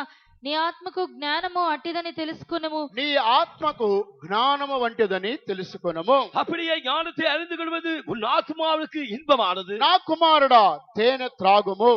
என் மகனே, நீ தேனை சாப்பிடு. ఆ తేనె చాలా రుచిగా ఉంటుంది. அந்த தேன் மிகவும் ருசியாக இருக்கும். తేనె పట్టు తినుము, అది నీ నాలుకకు తీపి కదా. உன் கூட்டிலிருந்து ஒழுகும் தேனை நீ குடிப்பாயானால் அது உனக்கு నీ மதுரமாயிருக்கும். ఆత్మకు జ్ఞానము అని నీవు తెలుసుకొనుము. அது உன்னுடைய ஆத்மாவுக்கு ஞானம் என்று நீ அறிந்து கொள். ఈ తేనె ఆత్మకు అది జ్ఞానము లాంటిది. இந்த தேனானது அது ஆத்மாவுக்கு ஞானத்தை போன்றது. తేనె అనగా దైవ జ్ఞానానికి సాదృశ్యము. அப்படியானால் தேன் என்றால் தேவ ஞானத்துக்கு அடையாளம். తేనె అనగా దేవుని యొక్క జ్ఞానాన్ని బయలుపరుచున్నది. தேன் என்றால் தேவனுடைய ஞானத்தை வெளிப்படுத்துகிறது. రెండవది తేనె అనగా ఉపదేశాన్ని బయలుపరుచున్నది. இரண்டாவதாக தேன் என்றால் உபதேசத்தை வெளிப்படுத்துகிறது. ఒక సందర్భంలో ఫిలిస్తీన్లకు ఇశ్రాయేలులకు యుద్ధము జరిగినది. ஒரு சமயத்திலே பெலிஸ்தருக்கும் இஸ்ரவேலருக்கும் யுத்தம் உண்டாயிற்று. ఆ యుద్ధం సమయంలో సౌలు ఒక సముద్రము జయించాడు. அப்பொழுது இந்த சவுல் அவர் ஒரு சேனையை ஜெயித்தார். సాయంకాలం వరకు ఎవరు తేనె భోజనము చేయకూడదని సైన్యానికి ఒక ప్రమాణము చేయించాడు. அவன் இந்த சேனைகளில் யாரும் சாயங்காலம் வரைக்கும் ஒன்றும் புசிக்க கூடாது என்று ஒரு கட்டளையை கொடுத்தான். కానీ మధ్యలో తేనె పట్టు కనబడినప్పుడు యోనాతాను కర్రను చాపి తేనెను తిని ఉన్నాడు. ஆனால் மத்தியிலே அவன் யோனத்தான் ஒரு தேன்குட்டை பார்த்து அவனுடைய கையில் இருந்த கோலினால் அதை எடுத்து அவன் புசித்தான். ఎప్పుడైతే తేనె తిన్నాడో అతడు కళ్ళు ప్రకాశింపబడినవి. அவன் எப்பொழுது தேனை அவன் புசித்தானோ அவனுடைய கண்கள் பிரகாசிக்கப்பட்டது. సమూయేలు గ్రంథం 14వ అధ్యాయంలో మీరు ఇంటికి వెళ్ళి చదువుకున్నట్లయితే முதலாம் சாமுவேல் 14ஆம் அதிகாரத்தை நீங்க வீட்டில் போய் வாசிப்பீர்களானால் ఇశ్రాయేలీయుల సైన్యములో ఎవరు కూడా తేనెను తినలేదు. இஸ்ரவேல் சேனைக்குள்ளே யாரும் தேனை புசிக்கவில்லை. సౌలుకు భయపడి ఆయన ఇచ్చిన ఆజ్ఞకు భయపడి ఎవరు తేనెను తినలేదు. இந்த சவுலுடைய கட்டளைக்கு பயந்து இந்த தேனை யாரும் புசிக்கவில்லை. యోనాతాను మాత్రమే తేనె తిని ఉన్నాడు. இந்த யோனத்தான் மாத்திரம்தான் தேனை புசித்தான். అతని కళ్ళు ప్రకాశించినవి. அவனுடைய கண்கள் பிரகாசித்தது. ఇక్కడ తేనె ఉపదేశాన్ని బయలుపరుచున్నది. இங்கே தேன் உபதேசத்தை காட்டுகிறது. మొట్టమొదటిగా తేనె దేవుని యొక్క జ్ఞానానికి సాదృశ్యము. முதலாவதாக தேன் என்றால் தேவ ஞானத்திற்கு அடையாளம். రెండవదిగా తేనె ఉపదేశానికి సాదృశ్యము. இரண்டாவதாக தேன் என்றால் உபதேசத்திற்கு அடையாளம். మూడవది తేనె దేవుని యొక్క వాక్యానికి సాదృశ్యముగా ఉన్నది. மூன்றாவதாக தேன் என்றால் அது தேவனுடைய வசனத்திற்கு அடையாளம். 19వ కీర్తన 10వ వాక్యానికి వచ్చినట్లయితే சங்கீதம் 19ஆம் அதிகாரம் 10ஆம் வசனத்துக்கு வருவோம். దావీదు మహారాజు తేనె బంగారము కంటే వెండి కంటే జుంటి తేనెల ధార కంటే నీ వాక్యము మధురమైనది. அங்கே தாவீது மகாராஜா அந்த பவுனிலும் மிகுந்த பசும்பொன்னிலும் இந்த தேன் கூட்டிலிருந்து விழுகும் தேன் மிகவும் மதுரமானது என்று எழுதுகிறார். తేనె దేవుని యొక్క వాక్యాన్ని బయలుపరుచున్నది. இந்த தேன் தேவனுடைய வசனத்தை வெளிப்படுத்துகிறது. చదవండి. అవి బంగారు కంటెను, విస్తారమైన మేలిమి బంగారు కంటెను, కోరదగినవి. తేనె కంటెను, జుంటి తేనె ధారల కంటెను మధురమైనవి. దేవునికి స్తోత్రం కలుగును గాక. தேவனுக்கு ஸ்தோத்திரம் உண்டாகட்டும். ఇక్కడ తేనె దేవుని యొక్క వాక్యాన్ని బయలుపరుచున్నది. இங்கே சொல்லப்பட்ட இந்த தேன் அது தேவனுடைய வசனத்தை அடைக்காட்டுகிறது. అందువల్ల పెండ్లి కుమార్తె నోటిలోని ఏ వార్తలు రావాలి? அப்படியானால் மணவாளியின் வாயிலிருந்து எந்த வார்த்தைகள் புறப்பட నా வேண்டும்? ప్రాణేశ్వరి నీ పెదవులు తేనె లొలుగుచున్నవని జ్ఞాని తెలియపరుచున్నాడు. என் மணவாளியே, உன் வாயிலிருந்து மதுரமான வார்த்தைகள் புறப்படுகிறது ஞானி నీ சொல்கிறார். జీవ ఫలము కింద ఆ మధుర క్షీరములో ఉన్నవే. இதோ உன்னுடைய நாவின் கீழ் தேனும் பாலும் இருக்கிறது. మన యొక్క పెదవులలో నోటిలో మధుర క్షీరములు ఉండాలి. இதோ நம்முடைய வாயிலே நம்முடைய உதடுகளிலே தேனும் பாலும் காணப்பட ఈ வேண்டும். యొక్క మధు తేనెను బయలుపరుచున్నది. இந்த மது தேனை காட்டுகிறது. క్షీర పాలను బయలుపరుచున్నది. క్షీர பாலை காட்டுகிறது. తేనెలో ఈ 3 అనుభవాలు కనబడుతున్నవి. தேனிலே இந்த 3 அனுபவங்கள் காணப்படுகிறது. పాలను గురించి మనం చూసినట్లయితే இந்த பாலை குறித்து நாம் பார்ப்போம் ఈ என்றால் పాలులో కూడా అనేక అర్థాలు కనబడుతున్నవి. இந்த பாலிலும் அநேகமான அர்த்தங்கள் ఈ காணப்படுகிறது. పాలు మొట్టమొదటిగా బలాన్ని బయలుపరుచున్నది. இந்த பால் முதலாவதாக பலத்தை காட்டுகிறது. పాలు అనగా బలమును బయలుపరుచున్నది. இந்த பால் என்றால் முதலாவதாக பலத்தை காட்டுகிறது. ఎవరైనా వీక్ గా ఉన్నట్లయితే డాక్టర్ చెబుతారు మీ అబ్బాయికి మీ అమ్మాయికి రోజు పాలే ఉండండి అని చెబుతారు. இதாக யாராவது பலகீனமாக இருந்தால் மருத்துவர்கள் சொல்லுவார்கள் உங்களுடைய மகனுக்கு மகளுக்கு பாலை கொடுங்கள். టీ ఇవ్వద్దు, కాఫీ ఇవ్వద్దు, పాలు మాత్రమే రోజు ఇవ్వండి. விதமாக டீ வேண்டாம், காஃபி வேண்டாம், தினமும் பால் மாத்திரம் கொடுங்கள் ఆ என்பார்கள். పాలతో పాటు గుడ్డు కూడా ఇవ్వండి, మంచి పుష్టిగా ఆహారం అని చెబుతారు. விதமாக அந்த பாலிலே முட்டை அடித்து கொடுத்தால் இன்னும் அது புஷ்டியான ஆகாரம் என்று சொல்வார்கள். అందువల్ల పాలు అనగా బలాన్ని బయలుపరుచున్నది. அப்படியானால் பால் என்றால் அது பலத்தை காட்டுகிறது. రెండవదిగా పాలు అనగా క్రొత్తగా రక్షింపబడిన శిశువును పోలిన వ్యక్తిని బయలుపరుచున్నది. இரண்டாவதாக இந்த பால் என்றால் புதிதாக ரட்சிக்கப்பட்டு அந்த குழந்தையை போல இருக்கிற மனுஷரை காட்டுகிறது. ఇది సువార్త ద్వారా రక్షింపబడిన ఒక దేవుని బిడ్డను బయలుపరుచున్నది. இது சுவிசேஷத்தின் மூலமாக புதிதாக பிறந்த ரட்சிக்கப்பட்ட தேவனுடைய பிள்ளையை காட்டுகிறது. మొదటి పేతురు రాసిన పత్రిక 2వ అధ్యాయం 3వ వాక్యములో నిర్మలమైన పాల వలన అపేక్షించుడి అని రాయబడి ఉన్నది. முதலாம் பேதுரு 2ஆம் அதிகாரம் 3ஆம் வசனத்திலே கலங்கமில்லாத ஞானப்பாலாகிய திருவசனத்தின் மேல் வாஞ்சியாயிருங்கள் என்று சொல்லப்பட்டிருக்கிறது. క్రొత్తగా జన్మించిన శిశువులను పోలిన వారి నిర్మలమైన వాక్యమును పాల వలన రక్షణ విషయంలో ఎదుగు నిమిత్తము ఆ పాలను అపేక్షించుడి. దేవునికి స్తోత్రం కలుగును గాక. தேவனுக்கு ஸ்தோத்திரம் உண்டாகட்ടെ. కొత్తగా జన్మించిన శిశువును పోలిన వారై నిర్మలమైన పాలనే దేవుని యొక్క వాక్యమును అపేక్షించుడి. புதிதாக பிறந்த குழந்தைகளைப் போல தேவ வசனமாகிய இந்த பாலை நீங்கள் வாஞ்சியுங்கள். ప్రియమైన దేవుని బిడ్డలారా, పాలు దేవుని యొక్క వాక్యాన్ని బయలుపరుచున్నది. பிரியமான தேவனுடைய பிள்ளைகளே, இந்த பால் என்றால் தேவனுடைய வசனத்தை ఇది வெளிப்படுத்துகிறது. రక్షణ అనుభవాన్ని బయలుపరుచున్నది. இதுவோ ரட்சிப்பின் அனுபவத்தை காட்டுகிறது. కొత్తగా జన్మించిన శిశువును పోలిన అనుభవానికి ఇది సాదృశ్యము. புதிதாக பிறந்த ஒரு குழந்தையின் அனுபவத்திற்கு இது அடையாளம். అందులో ఒక దేవుని బిడ్డకి ఎటువంటి నోరు ఉండాలి? அப்படியானால் ஒரு தேவனுடைய பிள்ளைக்கு எப்படிப்பட்ட வாய் వారి இருக்கிறது? యొక్క నోటిలో మధుర క్షీరములు కనబడాలి.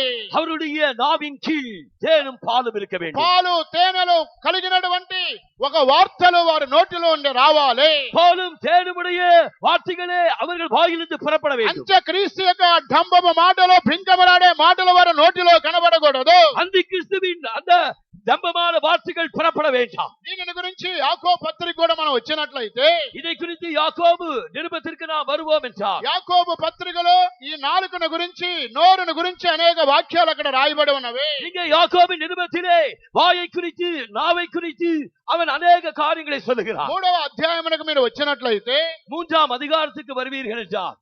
5వ వాక్యం చదువుకుందాం. అలాగుననే నాలుక కూడా చిన్న అవయవమైనను బహుగా అదిరిపడును, ఎంత కొంచెము నిప్పు. దేవునికి స్తోత్రం కలుగును గాక.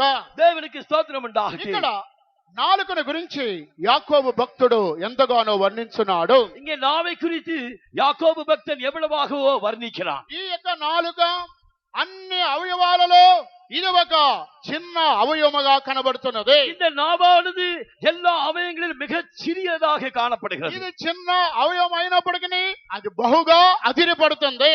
இது மிக சிறிய அவயமாயிருந்தாலும் அது மிக பெருமையானவைகளை பேசும். దేవునికి స్తోత్రం కలుగుగాక.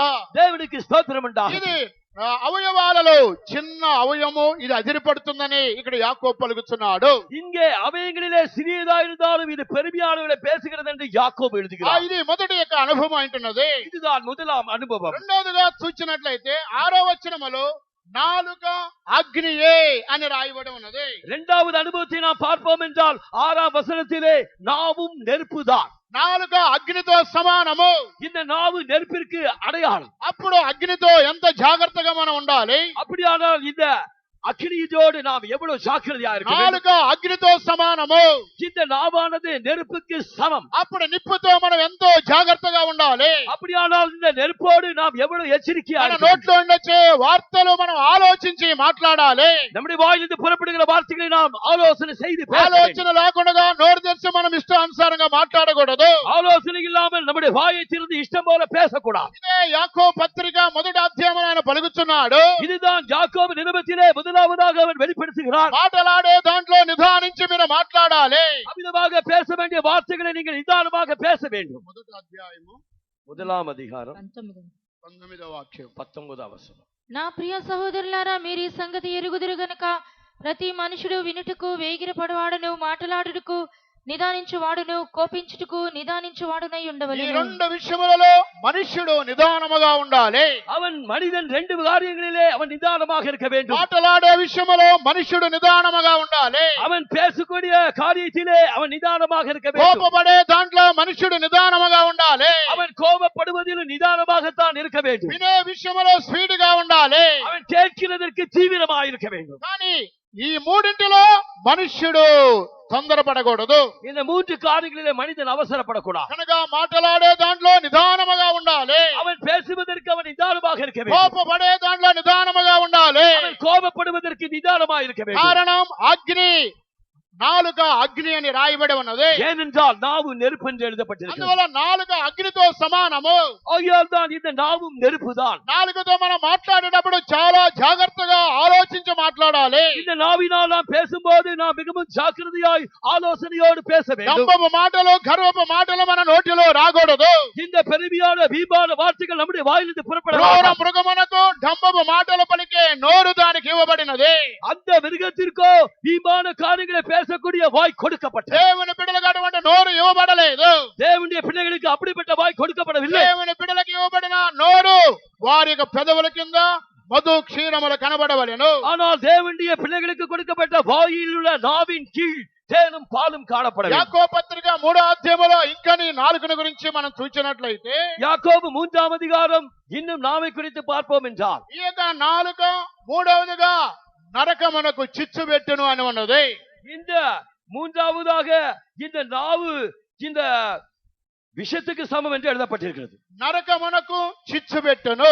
அது நரகத்திற்கு கொண்டு போய் சேர்க்கக்கூடியது என்று எழுதப்பட்டிருக்கிறது. ప్రకృతి చక్రమునకు చిచ్చు పెట్టును అని ఉన్నది. அது ஆயுள் சக்கரத்தை கொளுத்தி விடுவதாக எழுதப்பட்டிருக்கிறது. అనేకమైన వార్తల ద్వారా ఎదుటి మనుషులు వారు ఆత్మీయ జీవితం నష్టమైపోతున్నది. அவருடைய அநேக விதமான வேண்டாத வார்த்தைகளினால் அவருடைய ஆவிக்குரிய ஜீவியம் நஷ்டப்படுகிறது. అనేక మంది బిడ్డలు వారు నోటి వచ్చే మాటల ద్వారా ఎదుటి వారు దుఃఖపడిపోతున్నారు. அவ்விதமாக தங்களுடைய வாயின் நாவின் வார்த்தைகளினால் எதிர்த்து உள்ளவர்களுடைய துக்கத்திற்கு ஆளாகிறார். అనేక మంది వార్తలు వారి నోట్లోంచే మాటల ద్వారా అనేక కుటుంబములు నష్టమైపోతున్నవి. தங்களுடைய வாயிலிருந்து புறப்படுகிற வார்த்தைகளினால் அநேக குடும்பங்கள் பாழாகிறது. ఉద్యోగం చేసేవారు వారి యొక్క ఉద్యోగ స్థలాలలో వచ్చే సమస్యలకి వారు రాజీనామా చేసి ఇంటికి వస్తున్నారు. அவ்விதமாக உத்தியோகம் பார்க்கிறவர்கள் அவர்கள் தங்களுடைய உத்தியோகத்தை ராஜினாமா செய்துவிட்டு வீட்டுக்கு திரும்புகிறார்கள். లేదా వాలంటీర్ రిటైర్మెంట్ చేసి ఇంటికి వస్తున్నారు.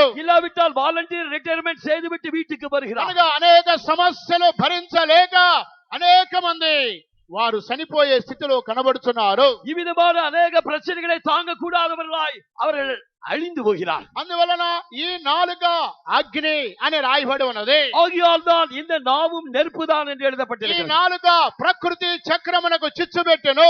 இந்த நாவானது ஆயுள் சக்கரத்தை கொளுத்தி விடுகிறது. నరకమునకు చిచ్చు పెట్టును. அது நரக அக்கினியினால் கொளுத்தி ఆ விடுகிறது. తర్వాత కిందికి వచ్చినట్లయితే இது இன்னும் கீழே உள்ள வசனத்தை பார்ப்போம் என்றால் నాలుగవదిగా చూసినట్లయితే ఈ నాలుక అది మరణకరమైన విషముతో కూడినది. இந்த நாவானது சாவுக்கேதுவான விஷம் நிறைந்தது. నాలుకలో విషం ఉంటున్నది. இந்த నావిலே விஷம் ఈ இருக்கிறது. యొక్క విషము మరణకరమైన విషము. இந்த விஷமோ சாவுக்கேதுவான விஷம். ఒక్కొక్కరికి నాలుకలో మరణకరమైన విషం అనేది ఉన్నది.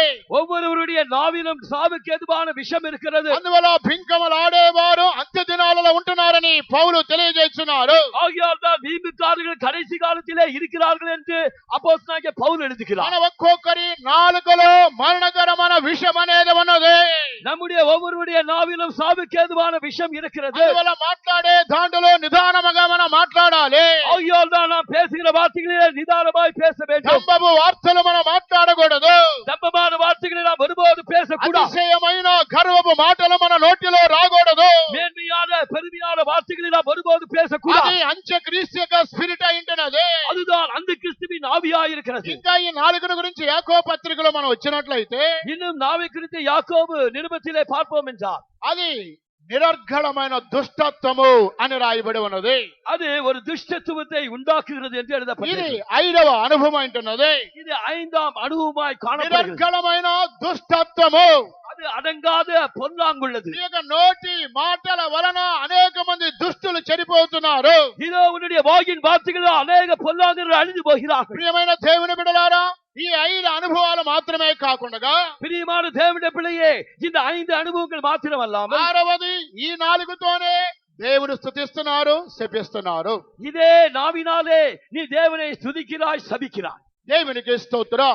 தேவனுக்கு ஸ்தோத்திரம். ఈ 6 అనుభవములు 4 గురించి ఈ యాకోబు భక్తుడు సెలవిస్తున్నాడు. இந்த 6 அனுபவங்கள் வாயை குறித்து யாக்கோபு அவன் தன்னுடைய நிருபத்தில் எழுதுகிறான். అందువల్ల దేవుని బిడ్డలుగా పిలువబడుతున్నటువంటి మనలో ఈ పింకమలాడే స్వభావము కనబడకూడదు. ஆகியா தேவனுடைய பிள்ளைகளா அழைக்கப்படுடைய நம்முடைய ஜீவியத்திலே இந்த வீமான வார்த்தைகளை பேசுகிற அனுபவம் காணப்படக்கூடாது. పింకమలాడే స్వభావము అనగా గర్వపు మాటలను బయలుపరుచున్నది. இந்த வீமான வார்த்தைகளை பேசுகிற சுபாவம் என்றால் அது பெருமையாவர்களை பேசுகிறது, లేదా బడాయి మాటలను బయలుపరుచున్నది, இல்லாவிட்டால் மேலான வார்த்தைகளை பேசுவது, లేదా హెచ్చైన మాటలను బయలుపరుచున్నది, இல்லாவிட்டால் உயர்ந்த வார்த்தைகளை பேசுவது, తానే హెచ్చించుకునే ఒక అతిశయమైన మాటలను బయలుపరుచున్నది, இல்லாவிட்டால் தன்னைத்தானே உயர்த்திக் கொள்கிற ஒரு மேன்மைப்படுத்திக் கொள்கிற சுபாவத்தை காட்டும். ఇటువంటి ఉన్నతమైన డంబపు మాటలు మనలో కనబడకూడదు. இவ்விதமான உன்னதமான ஒரு டம்பமான வார்த்தைகள் நம்மிலே காணப்படக்கூடாது. దేవుడు మనకు ఉంచిన స్థానములో మనం మాట్లాడాలి. தேவன் நம்ம நிறுத்தின இடத்தில் உள்ள வார்த்தைகளை நாம் பேச ఒక வேண்டும். మాటలో చెప్పాలంటే ஒரே வார்த்தையில் சொல்ல வேண்டும் என்றால் దయచేసి ఎవరు దుఃఖపడకూడదు, யாரும் துக்கப்படக்கூடாது, ఎవరు ఫీల్ అవ్వకూడదు. யாரும் நீங்கள் అవిధமாக எடுத்துக்கொள்ளக்கூடாது. డంబపు మాటలు అనగా చాలా మంది వారు స్తోమతకు మించి ఎన్నో వస్తువులను కొనేవారు ఉన్నారు. அவிதமாக இந்த வீம்புக்காரர்கள் என்று ஒரு விதத்தில் நாம் சொல்லும் போது தங்களுடைய பலனுக்கு மிஞ்சின அவர்கள் அதிகமான விலையுயர்ந்த காரியங்களை வாங்குகிறார்கள். నీకు శక్తి ఉంటే అప్పుడు నీవు స్థలం కొని ఇల్లు కట్టుకో. ஒருவேளை உனக்கு பலன் இருக்குமானால் நீ ஒரு இடத்தை வாங்கி வீட்டை கட்டிக்கொள். నీకు స్తోమత లేనప్పుడు అప్పులు చేసి గొప్ప కావాలని, నాకు 3 అంతస్తుల బిల్డింగ్ ఉంది, నాకు మంచి కారు ఉంది, వాహనం ఉందని అనేక మంది అప్పులు చేసి ఇల్లు కట్టేవారు, వాహనాలు కొనేవారు, కారులు కొనేవారు, బైకులు కొనేవాళ్ళు, వారందరూ డంబపు మాటలు పలికి గుంపులో కనబడుతున్నారు. இவ்விதமாக கடன் வாங்கி வீட்டை கட்டுகிறவர்களும், கடன் வாங்கி கார் வாங்குகிறவர்களும், கடன் வாங்கி பைக் வாங்குகிறவர்களும் இவர்கள் இந்த வீம்புக்கார கூட்டத்தில் தான் காணப்படுகிறார்கள். నీ దగ్గర శక్తి ఉండి దేవునిని ఆశీర్వదించినట్లయితే మంచి స్థలం కొని ఇల్లు కట్టుకో, తప్పులేదు. உனக்கு பலன் இருந்தால், தேவன் உன்னை அந்த விதமாக ஆசீர்வதித்திருந்தால் நீ ஒரு இடத்தை வாங்கி ஒரு வீட்டை கட்டிக்கொள், தவறில்லை. లేదా నీ దగ్గర మంచి ధనము ఉన్నప్పుడు మంచి కారు కొనుక్కో, నీకు దానికి ఇబ్బంది ఏమి లేదు. இல்லாவிட்டால் உன்னில் தாராளமாய் பணம் இருக்கும்போது நீ ஒரு கார் வாங்கிக்கொள், அதில் தவறில்லை. అనేక మంది అప్పు చేసి ఇల్లు కట్టేవారు, అప్పు చేసి కారులు కొనేవారు, అప్పు చేసి బైకులు కొనేవారు, వారు డంబపు మాటలు డాంబికులుగా కనబడుతున్నారు. அப்படியானால் அநேகர் கடன் வாங்கி வீடு கட்டுறவர்களும், கடன் வாங்கி கார் வாங்கினவர்களும், கடன் வாங்கி பைக் வாங்கினவர்களும் இந்த வீம்புக்கார கூட்டத்தில் தான் காணப்படுகிறார்கள். అనేక మంది యవనస్తులు ఒకరు వాహనాన్ని తీసుకొని ఊరల్లో తిరిగే కొంతమంది యవనస్తులు ఉన్నారు. அவ்விதமாக வாலிபர் கூட்டத்திலே இன்னொருவர் வாகனத்தை வாங்கி கொண்டு ஊரெல்லாம் சுற்றுகிறவர்கள் இருக்கிறார்கள். ఎవరైనా ఫ్రెండ్స్ అడిగినప్పుడు ఇది నాదేనండి ఈ వాహనం అని డంబపు మాటలు పలికేవారు ఉన్నారు. அவ்விதமாக யாராவது நண்பர்கள் இது யாருடைய வாகனம் என்று கேட்டால் இது என்னுடைய இதுதான் என்று அவர்கள் பெருமையான வார்த்தைகளை பேசுகிறார்கள். షికారుగా ఇతర యొక్క కారులు, ఇతర వాహనాలు తీసుకొని తిరిగి ఇవి మా సొంత కారు అండి, మా సొంత బైక్ అని అబద్ధాలు చెప్పి అనేక మంది బింకములు ఆడేవారు ఉన్నారు. அவ்விதமாக அவர்கள் சுற்றுவதற்காக மற்றவர்களுடைய வாகனத்தை வாங்கிக் கொண்டு மற்றவர்களை கேட்கும் போது இது என்னுடைய வாகனம் தான் என்று தன்னை குறித்து பெருமையாக பேசிக் கொள்கிறார். మీకు తెలుసో లేదో, మరి కొంతమంది అయితే ఇతరుల యొక్క వస్త్రాలు కూడా ధరించుకొని డాంబికముగా మేము ఇటువంటి యొక్క ఆ స్తోమతకు చెందిన వారమని ఇతరుల యొక్క వస్త్రాలు ధరించుకొని వారు ఫంక్షన్లకు వెళ్ళేవారు ఉన్నారు. உங்களுக்கு தெரியுமோ இல்லையோ, மற்றவர்களுடைய வஸ்திரங்களை அவர்கள் வீம்புக்காக வாங்கிக் கொண்டு பெருமைக்காக அவர்கள் மற்ற விழாக்களிலும் பண்டிகைகளிலும் அவர்கள் தரித்துக் கொண்டு காணப்படுவர்களாய் இருக்கிறார். వారు స్తోమతకు మించి అప్పులు చేసి వ్యాపారం చేసేవారు ఉన్నారు. அவர்கள் தங்களுடைய சக்திக்கு அதிகமாக அவர்கள் வாங்கி பணம் வாங்கி அவர்கள் வியாபாரம் செய்வர்களாய் இருக்கிறார். వారు స్తోమతకు మించి వస్త్రాలు ధరించేవారు ఉన్నారు. அவர்கள் தன்னுடைய அந்தஸ்திற்கு மீறி அதிகமாக உயர்ந்த వస్త్రங்களை వారు ధరించారు. స్తోమతకు మించి ప్రతిది అతిశయముగా గర్వముగా మంచి హోదాలో వెళ్ళేవారు ఉన్నారు. அவ்விதமாக அவர்கள் தங்களுடைய பலனுக்கு அதிகமாக விலை உயர்ந்த காரியங்களை வாங்கி அவர்கள் காணப்படுகிறார்கள். కొంతమంది గుడికి వచ్చేవారు ఉన్నారు. சிலர் ஆலயத்துக்கு வருகிறார்கள். దయచేసి ఎవరు తప్పుగా దీన్ని అర్థం చేసుకోవద్దు. தயவுசெய்து யாரும் தவறாக எடுத்துக்கொள்ள வேண்டாம். బైబిల్ వాళ్ళ చేతిలో ఉండదు, కానీ సెల్ ఫోన్ వారి చేతిలో ఉండిద్ది. அவர்களுடைய கையிலே பைபிள் இருக்காது, ஆனா ஒரு செல்போன் இருக்கும். 100 రూపాయలు బైబిల్ కొనుక్కోవడానికి వాళ్ళకి తెలివి లేదు. అదే సమయంలో 3000 సెల్ ఫోన్ మెయింటైన్ చేసే వాళ్ళు ఉన్నారు. அவர்களுக்கு 100 ரூபாய் கொடுத்து ஒரு பைபிள் வாங்க அவர்களால் முடியாது. 3000 ரூபாய்க்கு செல் வாங்கிக் கொள்வார். కనుక దేనికి ఈ కార్యాలను చెబుతున్నాను? நான் எதற்காக இந்த காரியத்தை சொல்கிறேன்? సబ్జెక్ట్ వచ్చింది కాబట్టి పలుకుతున్నాను. அந்த சப்ஜெக்ட் வந்ததினால் சொல்லுகிறேன். వింకమలాడేవారు అనగా డంబముగా ప్రవర్తించేవారు, డంబముగా మాట్లాడేవారు. வீம்புக்காரர்கள் என்றால் அவர்கள் டம்பமாக பேசுவர்கள், டம்பமாக நடக்கிறவர்கள். నీ స్థితికి నీ స్తోమతకు మించి నీవేది చేసినా బింకమలాడేవారు గ్రూపులో నీ ఉన్నావని అర్థము. உன்னுடைய நிலைக்கும் உன்னுடைய ஸ்தானத்திற்கும் அதிகமாக மிஞ்சி நீ எதை செய்தாலும் நீ வீம்புக்காரன். సహోదరా, ఎందుకు నీకు బైక్ అంటే, బ్రదర్ అన్ని ప్రార్థనలకు రావడానికి గుడికి రావడానికి బైక్ అండి అంటారు కొనేటప్పుడు. அவர்கள் பைக்கை புது பைக் வாங்கும் போது எதுக்கு பிரதர் நீங்க வாங்கினீர்கள் என்று கேட்டால் எல்லா கூட்டத்திற்கும் வருவதற்கு என்று சொல்லுகிறார்கள். రావడానికి కాదు, కాలేజీకి ఊరల్లో తిరగడానికి ఆ బైక్ కావాలి. அவர்கள் கூட்டத்திற்கு வருவதில்லை, காலேஜுக்கு ஊர் முழுவதும் திரிகிறார்கள். లేదా సహోదరా, కారు ఎందుకు మీకంటే, బ్రదర్ అందరం ఫ్యామిలీ మెంబర్స్ అందరం గుడికి రావడానికి కార్ అండి అంటారు.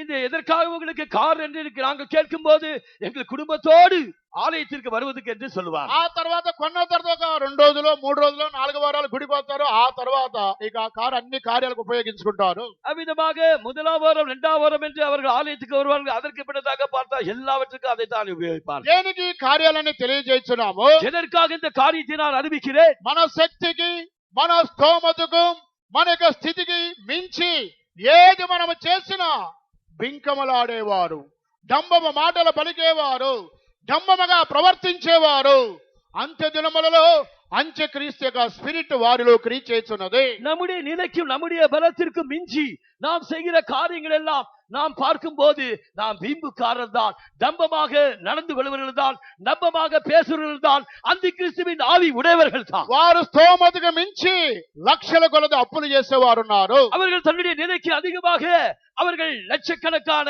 கடன் வாங்கினவர்கள் இருக்கிறார். కనుక ఇటువంటి వారే బింకమలాడేవారు, అంత్య దినములలో అపాయకరమైన కాలములో వారు ఉన్నారని పౌలు తెలియజేస్తున్నారు.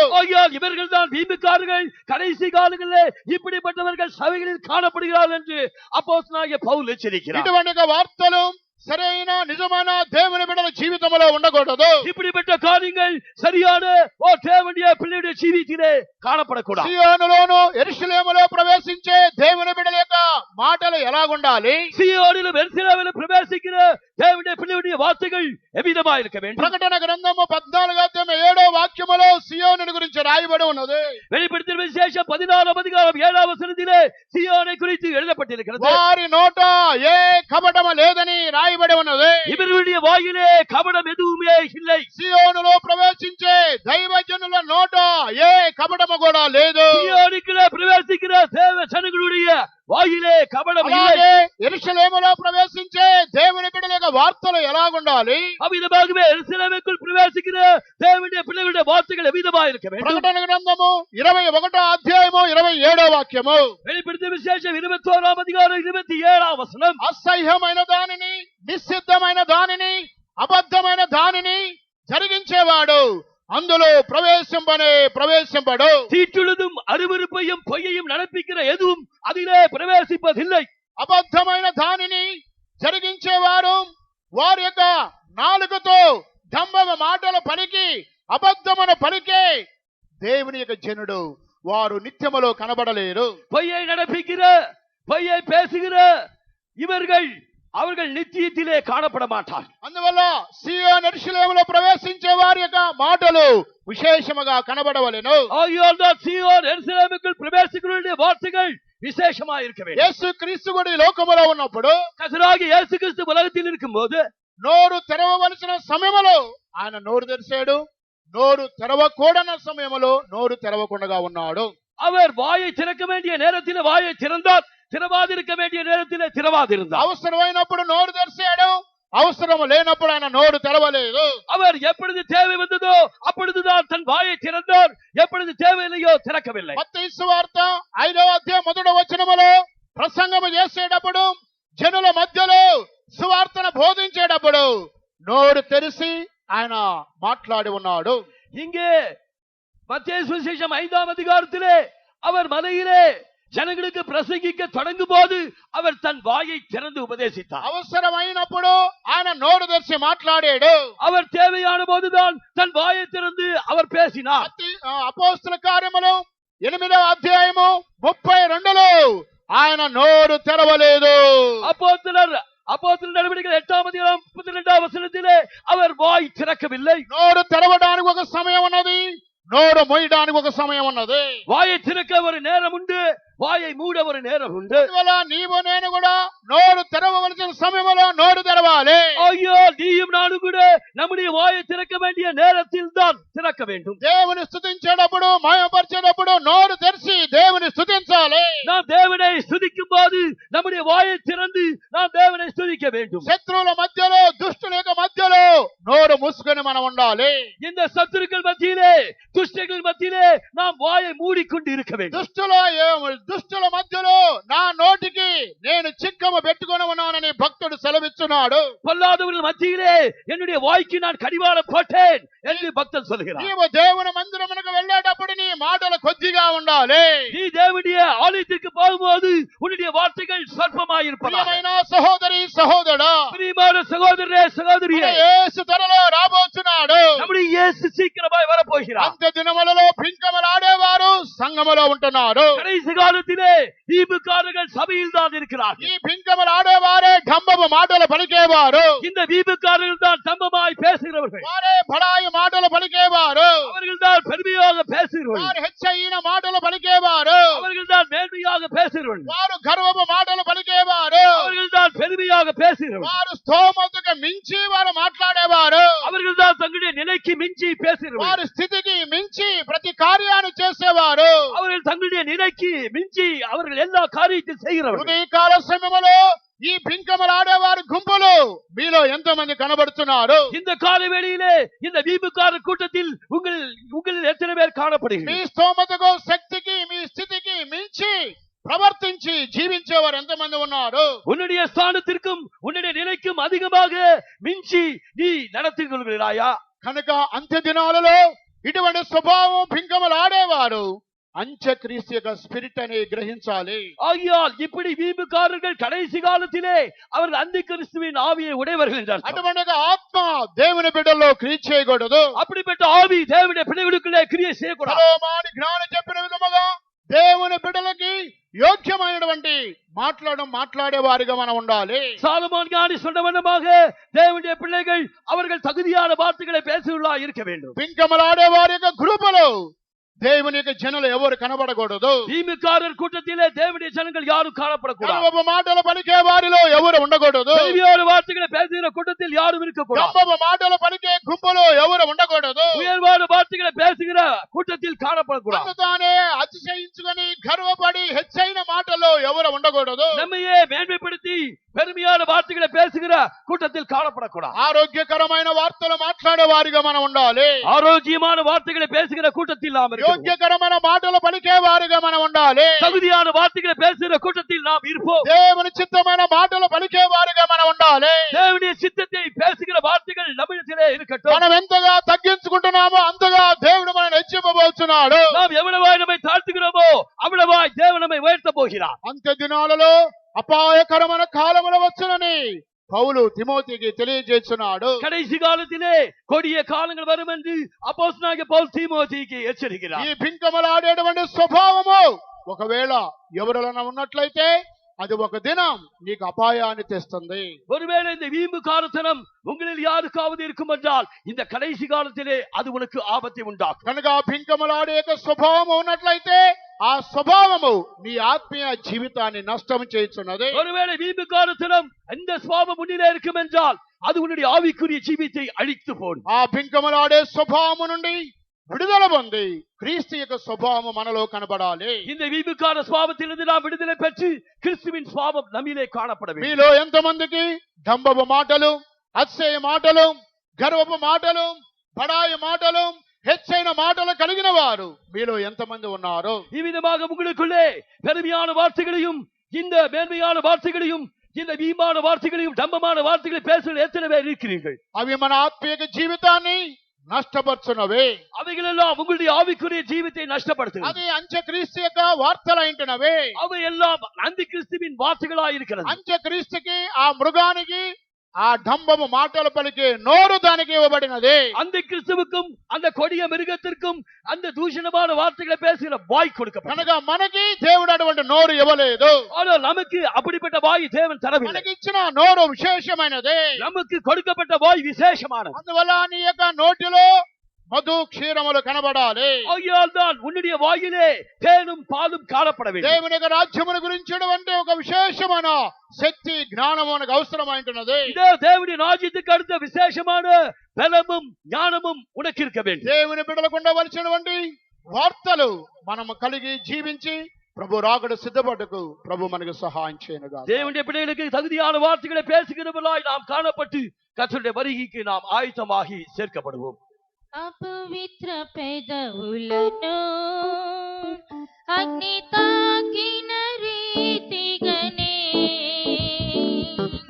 నోటి మాలిన్యముల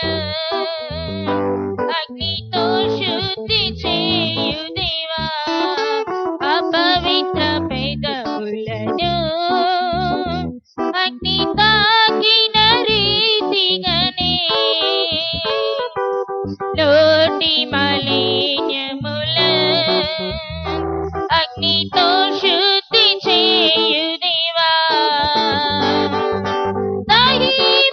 దహింపచేయుము ప్రాణాత్మ దేహముల బలిగా అర్పించితిని అగ్ని జ్వాలగా మార్చు దేవా. దహింపచేయుము ప్రాణాత్మ దేహముల బలిగా అర్పించితిని అగ్ని జ్వాలగా మార్చు దేవా. ప్రభువా పంపుము పరిశుద్ధాత్మని దహింపబడునట్లుగా అగ్ని అభిషేకం పంపు దేవా. ప్రభువా పంపుము పరిశుద్ధాత్మని దహింపబడునట్లుగా అగ్ని అభిషేకం పంపు దేవా. అపవిత్ర పెదవులను అగ్ని తాకిన రీతిగానే నోటి మాలిన్యముల అగ్నితో శుద్ధి చేయు దేవా. అపవిత్ర పెదవులను అగ్ని తాకిన రీతిగానే నోటి మాలిన్యముల అగ్నితో శుద్ధి చేయు దేవా. అపవిత్ర పెదవులను అగ్ని తాకిన రీతిగానే నోటి మాలిన్యముల అగ్నితో శుద్ధి చేయు దేవా. అపవిత్ర పెదవులను అగ్ని తాకిన రీతిగానే నోటి మాలిన్యముల అగ్నితో శుద్ధి చేయు దేవా. నోటి మాలిన్యముల అగ్నితో శుద్ధి చేయు దేవా.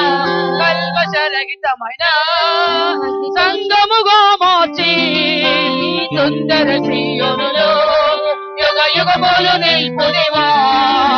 కల్మషరహితమైన సంగముగా మార్చి సుందర సీయోనులో యుగ యుగములు నిల్పు దేవా. కల్మషరహితమైన సంగముగా మార్చి సుందర సీయోనులో యుగ యుగములు నిల్పు దేవా. కల్మషరహితమైన సంగముగా మార్చి సుందర సీయోనులో యుగ యుగములు నిల్పు దేవా. సుందర సీయోనులో యుగ యుగములు నిల్పు దేవా.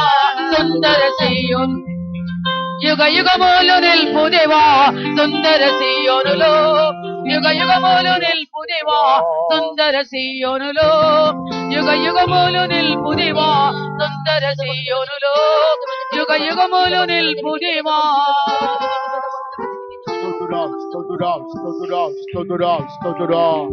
దయచేసి ఒక 5 నిమిషాలు అందరూ మోకాళ్ళ మీద ఉండండి. దయచేసి 5 నిమిషాలు ఆరుమలకు హల్లిద్దాం. వ్యాధిగ్రస్తులు, వృద్ధులు, బలహీనులు తప్ప మిగిలిన వారందరూ ఒక 5 నిమిషాల మోకాళ్ళ మీద ఉండండి. வியாதி உள்ளவர்கள், முதியோர்கள், பலகீனர்கள் தவிர எல்லாரும் முழங்கால் இருப்போம். ఈ ఉదయ కాల సమయములో బింకమలు ఆడేవారు అనే కార్యముని గురించి దేవుడు మనతో మాట్లాడి ఉన్నారు. இந்த காலவெளியிலே வீம்புக்காரர் என்கிற காரியத்தை குறித்து தேவன் நம்மோடு இடைப்பட்டார். అంత్య దినములలో సంఘములో బింకమలు ఆడేవారు ఒక గ్రూపు వారు ఉన్నారు. கடைசி காலத்திலே சபையிலே வீம்புக்கார கூட்டம் ஒருவர்கள் காணப்படுவார்கள். మన మధ్యలో ఎవరెవరైతే ఆ గ్రూపులో ఉన్నారో ఆ గుంపులో ఉండి విడుదల పొందడానికి మిమ్మల్ని మీరే దేవునికి సమర్పించుకోనండి. யார் யார் வீம்புக்கார கூட்டத்தில் காணப்படுகிறீர்களோ இந்த காலவெளியில் நீங்கள் கர்த்தருக்கு ஒப்பு கொடுத்து அதிலிருந்து விடுதலை பெறுங்கள். యవనస్తులలో, బ్రదర్స్ మధ్యలో, సహోదరుల మధ్యలో బింకమలు ఆడేవారు ఎంతమంది ఉన్నారో ఆ గ్రూపులో ఉండి బయటకు రావడానికి మిమ్మల్ని మీరే సమర్పించుకోనండి. வாலிப சகோதர சகோதரிகள் மத்தியிலும் பெரியவர்கள் மத்தியிலும் யார் யார் வீம்புக்கார கூட்டத்தில் காணப்படுகிறீர்களோ அந்த கூட்டத்திலிருந்து நீங்கள் வெளியே வருவதற்காக இந்த கால்வெளியில் మీరు ஒப்புக்கொடுங்கள். రక్షింపబడిన, బాప్తిసం పొందిన, పరిశుద్ధాత్మ పొందిన అయినప్పటికీ ఈ బింకమలు ఆడేవారు గ్రూపులో అనేక మంది ఉన్నారు. ரட்சிக்கப்பட்டிருந்தாலும் ஞானஸ்நானம் எடுத்திருந்தாலும் அபிஷேகம் பெற்றிருந்தாலும் அநேகர் இந்த வீம்புக்கார கூட்டத்தில் காணப்படுகிறார். ఈ బింకమలు ఆడేవారు అనగా బడాయి మాటలు చెప్పుకునేవారు. இந்த வீம்புக்காரர்கள் என்றால் அவர்கள் உயர்வான காரியங்களை பேசிக் கொள்கிறார்கள். వారికి వారే హెచ్చించుకునే కార్యాలని బయలుపరచున్నది. அவர்கள் அவர்களுக்கு தானே உயர்வாய் உயர்த்திக் கொள்கிறவர்கள். అతిశయమైన మాటలను పలికే వారిని బయలుపరచున్నది. அவர்கள் மேன்மையான காரியங்களை வெளிப்படுத்துவர்களாய் இருக்கிறார்கள். గర్వపు మాటలను పలికే వారిని బయలుపరచున్నది. அவர்கள் பெருமையான காரியங்களை பேசுவர்களாய் இருக்கிறார்கள். డంబపు మాటలు పలికే వారిని బయలుపరచున్నది. அவர்கள் தம்பமான காரியங்களை பேசுவர்களாய் காணப்படுகிறார்கள். ఇటువంటి యొక్క మాటలు మీలో ఎవరిలో కనబడుతున్నవి? இப்படிப்பட்ட காரியங்கள் உங்களிலே யார் யாரிலே காணப்படுகிறது? నిజముగా బింకమలు ఆడేవారి గ్రూపులోనే ఉన్నావని దేవుని యొక్క ఆత్మ తెలియజేస్తున్నది. நீ வீம்புக்கார கூட்டத்தில் தான் இருக்கிறாய் என்று தேவனுடைய ஆவியானவர் உன்னை குறிப்பிடுகிறார். ఇప్పుడే పరిశుద్ధాత్మ దేవునికి నీవు సమర్పించుకున్నట్లయితే இப்பொழுதே நீ பரிசுத்த ஆவியானவரை தேவனுக்கு ஒப்புக் கொடுப்பாயானா ఆ ఆత్మ నిన్ను విడుదల చేయుచున్నది. அந்த பரிசுத்த ஆவியானவரை விடுதலை செய்கிறார். బింకమలు ఆడేవారి గ్రూపులో నుండి నిన్ను బయటకు లాగుచున్నది. வீம்புக்கார கூட்டத்திலிருந்து உன்னை வெளியே கொண்டு வருகிறார். ఇది అంత్యక్రీస్తు యొక్క ఆత్మని దేవుడు మాట్లాడి ఉన్నాడు. இது அந்த கிறிஸ்துவின் ஆவி என்று தேவன் உன்னோடு ఇది பேசினார். ఒక విశ్వాసకి ఉండవలసిన ఆత్మ కాదు. இது ஒரு విశ్వాసిக்குள்ளே இருக்க வேண்டிய ஆவி அல்ல. ఒక దేవుని బిడ్డకు ఉండవలసిన స్వభావము కాదు. இது தேவனுடைய பிள்ளைக்குள்ளே இருக்க வேண்டிய சுபாவமும் அல்ல. ఇది సాతానిక స్వభావం అంటున్నది. இது சாத்தானின் சுபாவமாய் இருக்கிறது. ఇప్పుడే బింకమలు ఆడేవారి గ్రూపులో నుండి నువ్వు బయటకు రావాలి. இதோ வீம்புக்கார கூட்டத்திலிருந்து இப்பொழுதே நீ வெளியே வா. ఒక్క నిమిషము దేవునికి సమర్పించుకో. ஒரு నిమిషం நீ தேவனுக்கு ஒப்புக்கொடு. ప్రభువా నీ గుంపులో నుండి బయటకు లాగండి అయ్యా.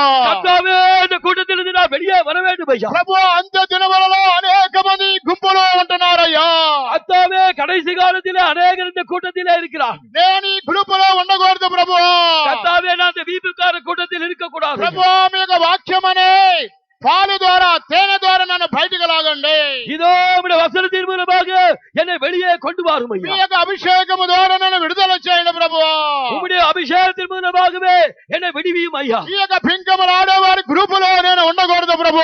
இந்த வீம்புக்கார கூட்டத்திலே நான் இருக்க கூடாது ஐயா. నన్ను విడుదల చేయండి ప్రభు. என்னை விடுதலை செய்யும் ஐயா. ఒక్క నిమిషం ప్రార్థనలో ఉండండి. ஒரு நிமிஷம் ஜெபத்திலே இருங்கள். ఒక్క నిమిషం ప్రార్థనలో ఉండండి. ஒரு நிமிஷம் நீங்கள் ஜெபத்திலே దేవుడు இருங்கள். విడుదల చేయబోతున్నాడు. தேவன் உங்களை விடுவிக்க போகிறார். అనేక మందికి విడుదల చేయబోతున్నాడు. அநேகரை தேவன் விடுவிக்க போகிறார். ఎవరు బింకములు ఆడే గుంపులో ఉండకూడదు. இனிமேல் வீம்புக்கார கூட்டத்தில் இருக்க கூடாது. ప్రభు అందరిని విడుదల చేయబోతున్నాడు. கர்த்தர் எல்லாரையும் விடுவிக்க போகிறார். ఒక్క నిమిషం ప్రార్థనలో ఉండండి. ஒரு நிமிஷம் ஜெபத்திலே இருங்கள். దయచేసి అందరూ ప్రార్థనలో ఉండండి. ஒரு நிமிஷம் எல்லாரும் ஜெபத்திலே దేవుడు இருங்கள். గొప్ప అభిషేకాన్ని కుమరింపబోతున్నాడు. தேவன் பெரிய அபிஷேகத்தை ஊட்ட போகிறார். అభిషేకములను కాల్చి వేస్తున్నది. இதோ விசேஷமான கிரியை நடக்கிறது. అభిషేకములను విడుదల చేయబోతున్నది. அது விடுதலை செய்ய போகிறது. ఒక్క నిమిషం ప్రార్థనలో ఉండండి. ஒரு நிமிஷம் எல்லாரும் ஜெபத்திலே ఒక్క இருங்கள். నిమిషం ప్రార్థనలో ఉండండి. ஒரு நிமிஷம் ஜெபத்திலே ఎవరు இருங்கள். మౌనంగా ఉండవద్దు. ఎవరు మౌనమాయి இருக்க ప్రభువునికి வேண்டாம். విడుదల ఇవ్వబోతున్నాడు. தேவனுக்கு விடுதலை தர ప్రభు போகிறார். ఇప్పుడే విడుదల ఇవ్వబోతున్నాడు. இதோ தேவனுடைய விடுதலையாக்க போகிறார்.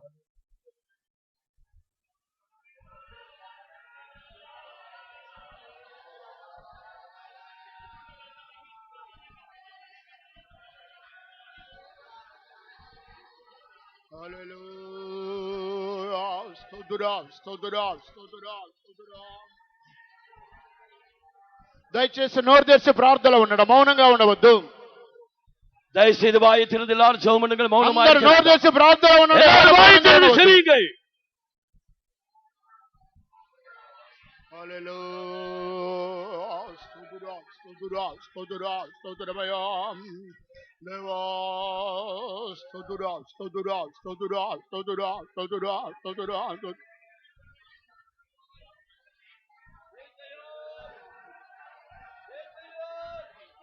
హల్లెలూయా.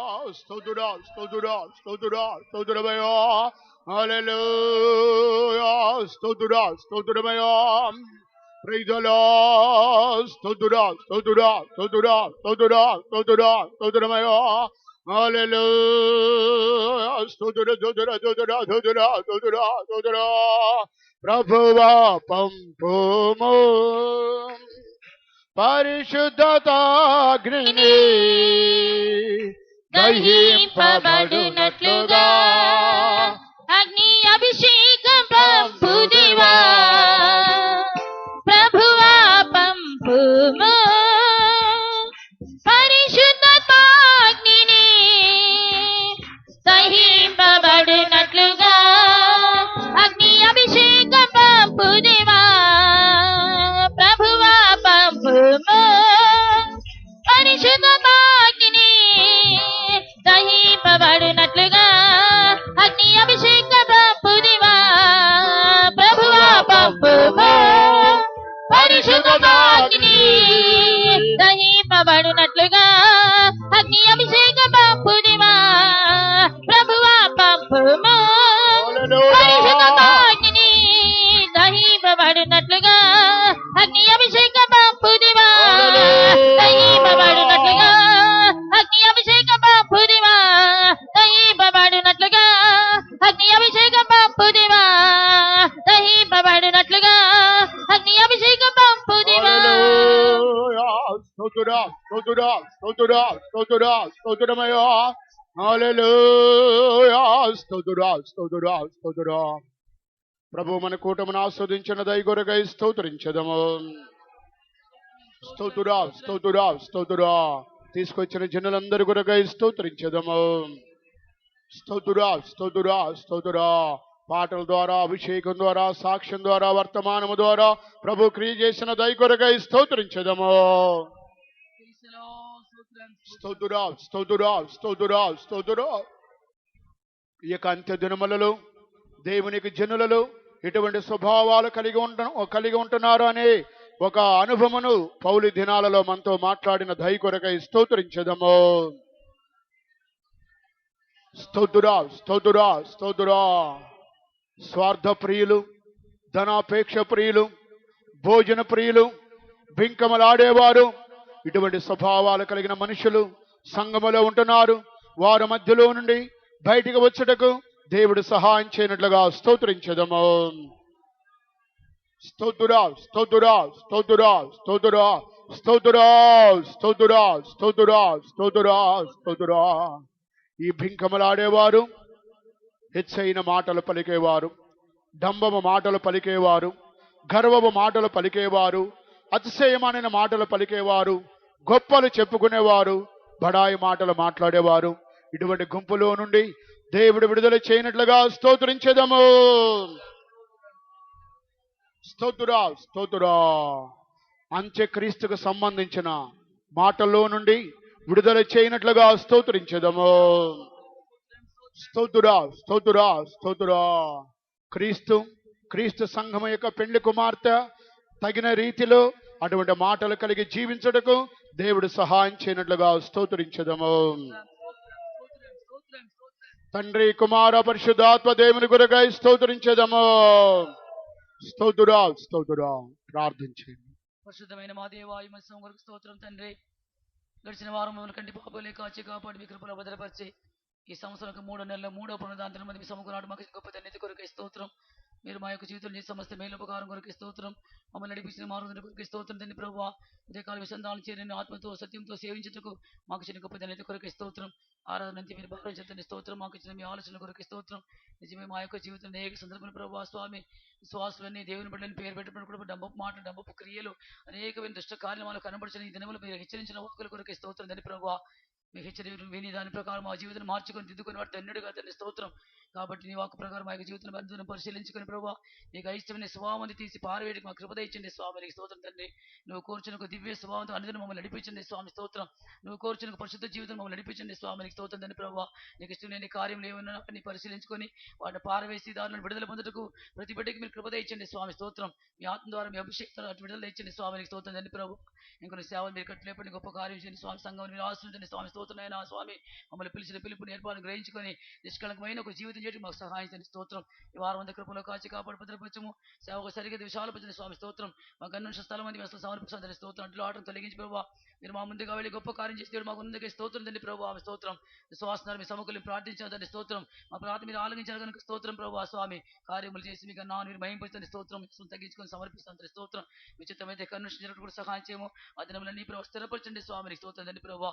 ఇంకొన్ని భయముతో భక్తితో వణుకుతో నీ కొరకు ఆసక్తిగా వేలాక నమ్మకస్తులుగా శుద్ధ హృదయం కలిగిన వారి పరిశుద్ధమైన జీవితం చేసిన వారి అసహ్యమైన స్వభావాలను విడిచిపెట్టి ప్రభు దివ్య స్వభావం కలిగిన వారి ఎదుర్కొని భాగ్యం మాకు దయచేయమని యేసు ప్రభు నామములో వేడుకొంచున్నాము తండ్రి. ఆమేన్. స్తోత్రించెదము. స్తోత్రం స్తోత్రం స్తోత్రం స్తోత్రం స్తోత్రం. మన ప్రభు అయినటువంటి యేసుక్రీస్తు కృపయు తండ్రి అయిన దేవుని యొక్క ప్రేమయు పరిశుద్ధాత్మ యొక్క సహవాసము ఇప్పుడు ఎల్లప్పుడు ప్రభు రాకడ వరకు మనందరికి తోడేండను గాక. ఆమేన్. హల్లెలూయా హల్లెలూయా హల్లెలూయా. అందరికీ స్తోత్రం. ప్రార్థన అవసరమైన వారు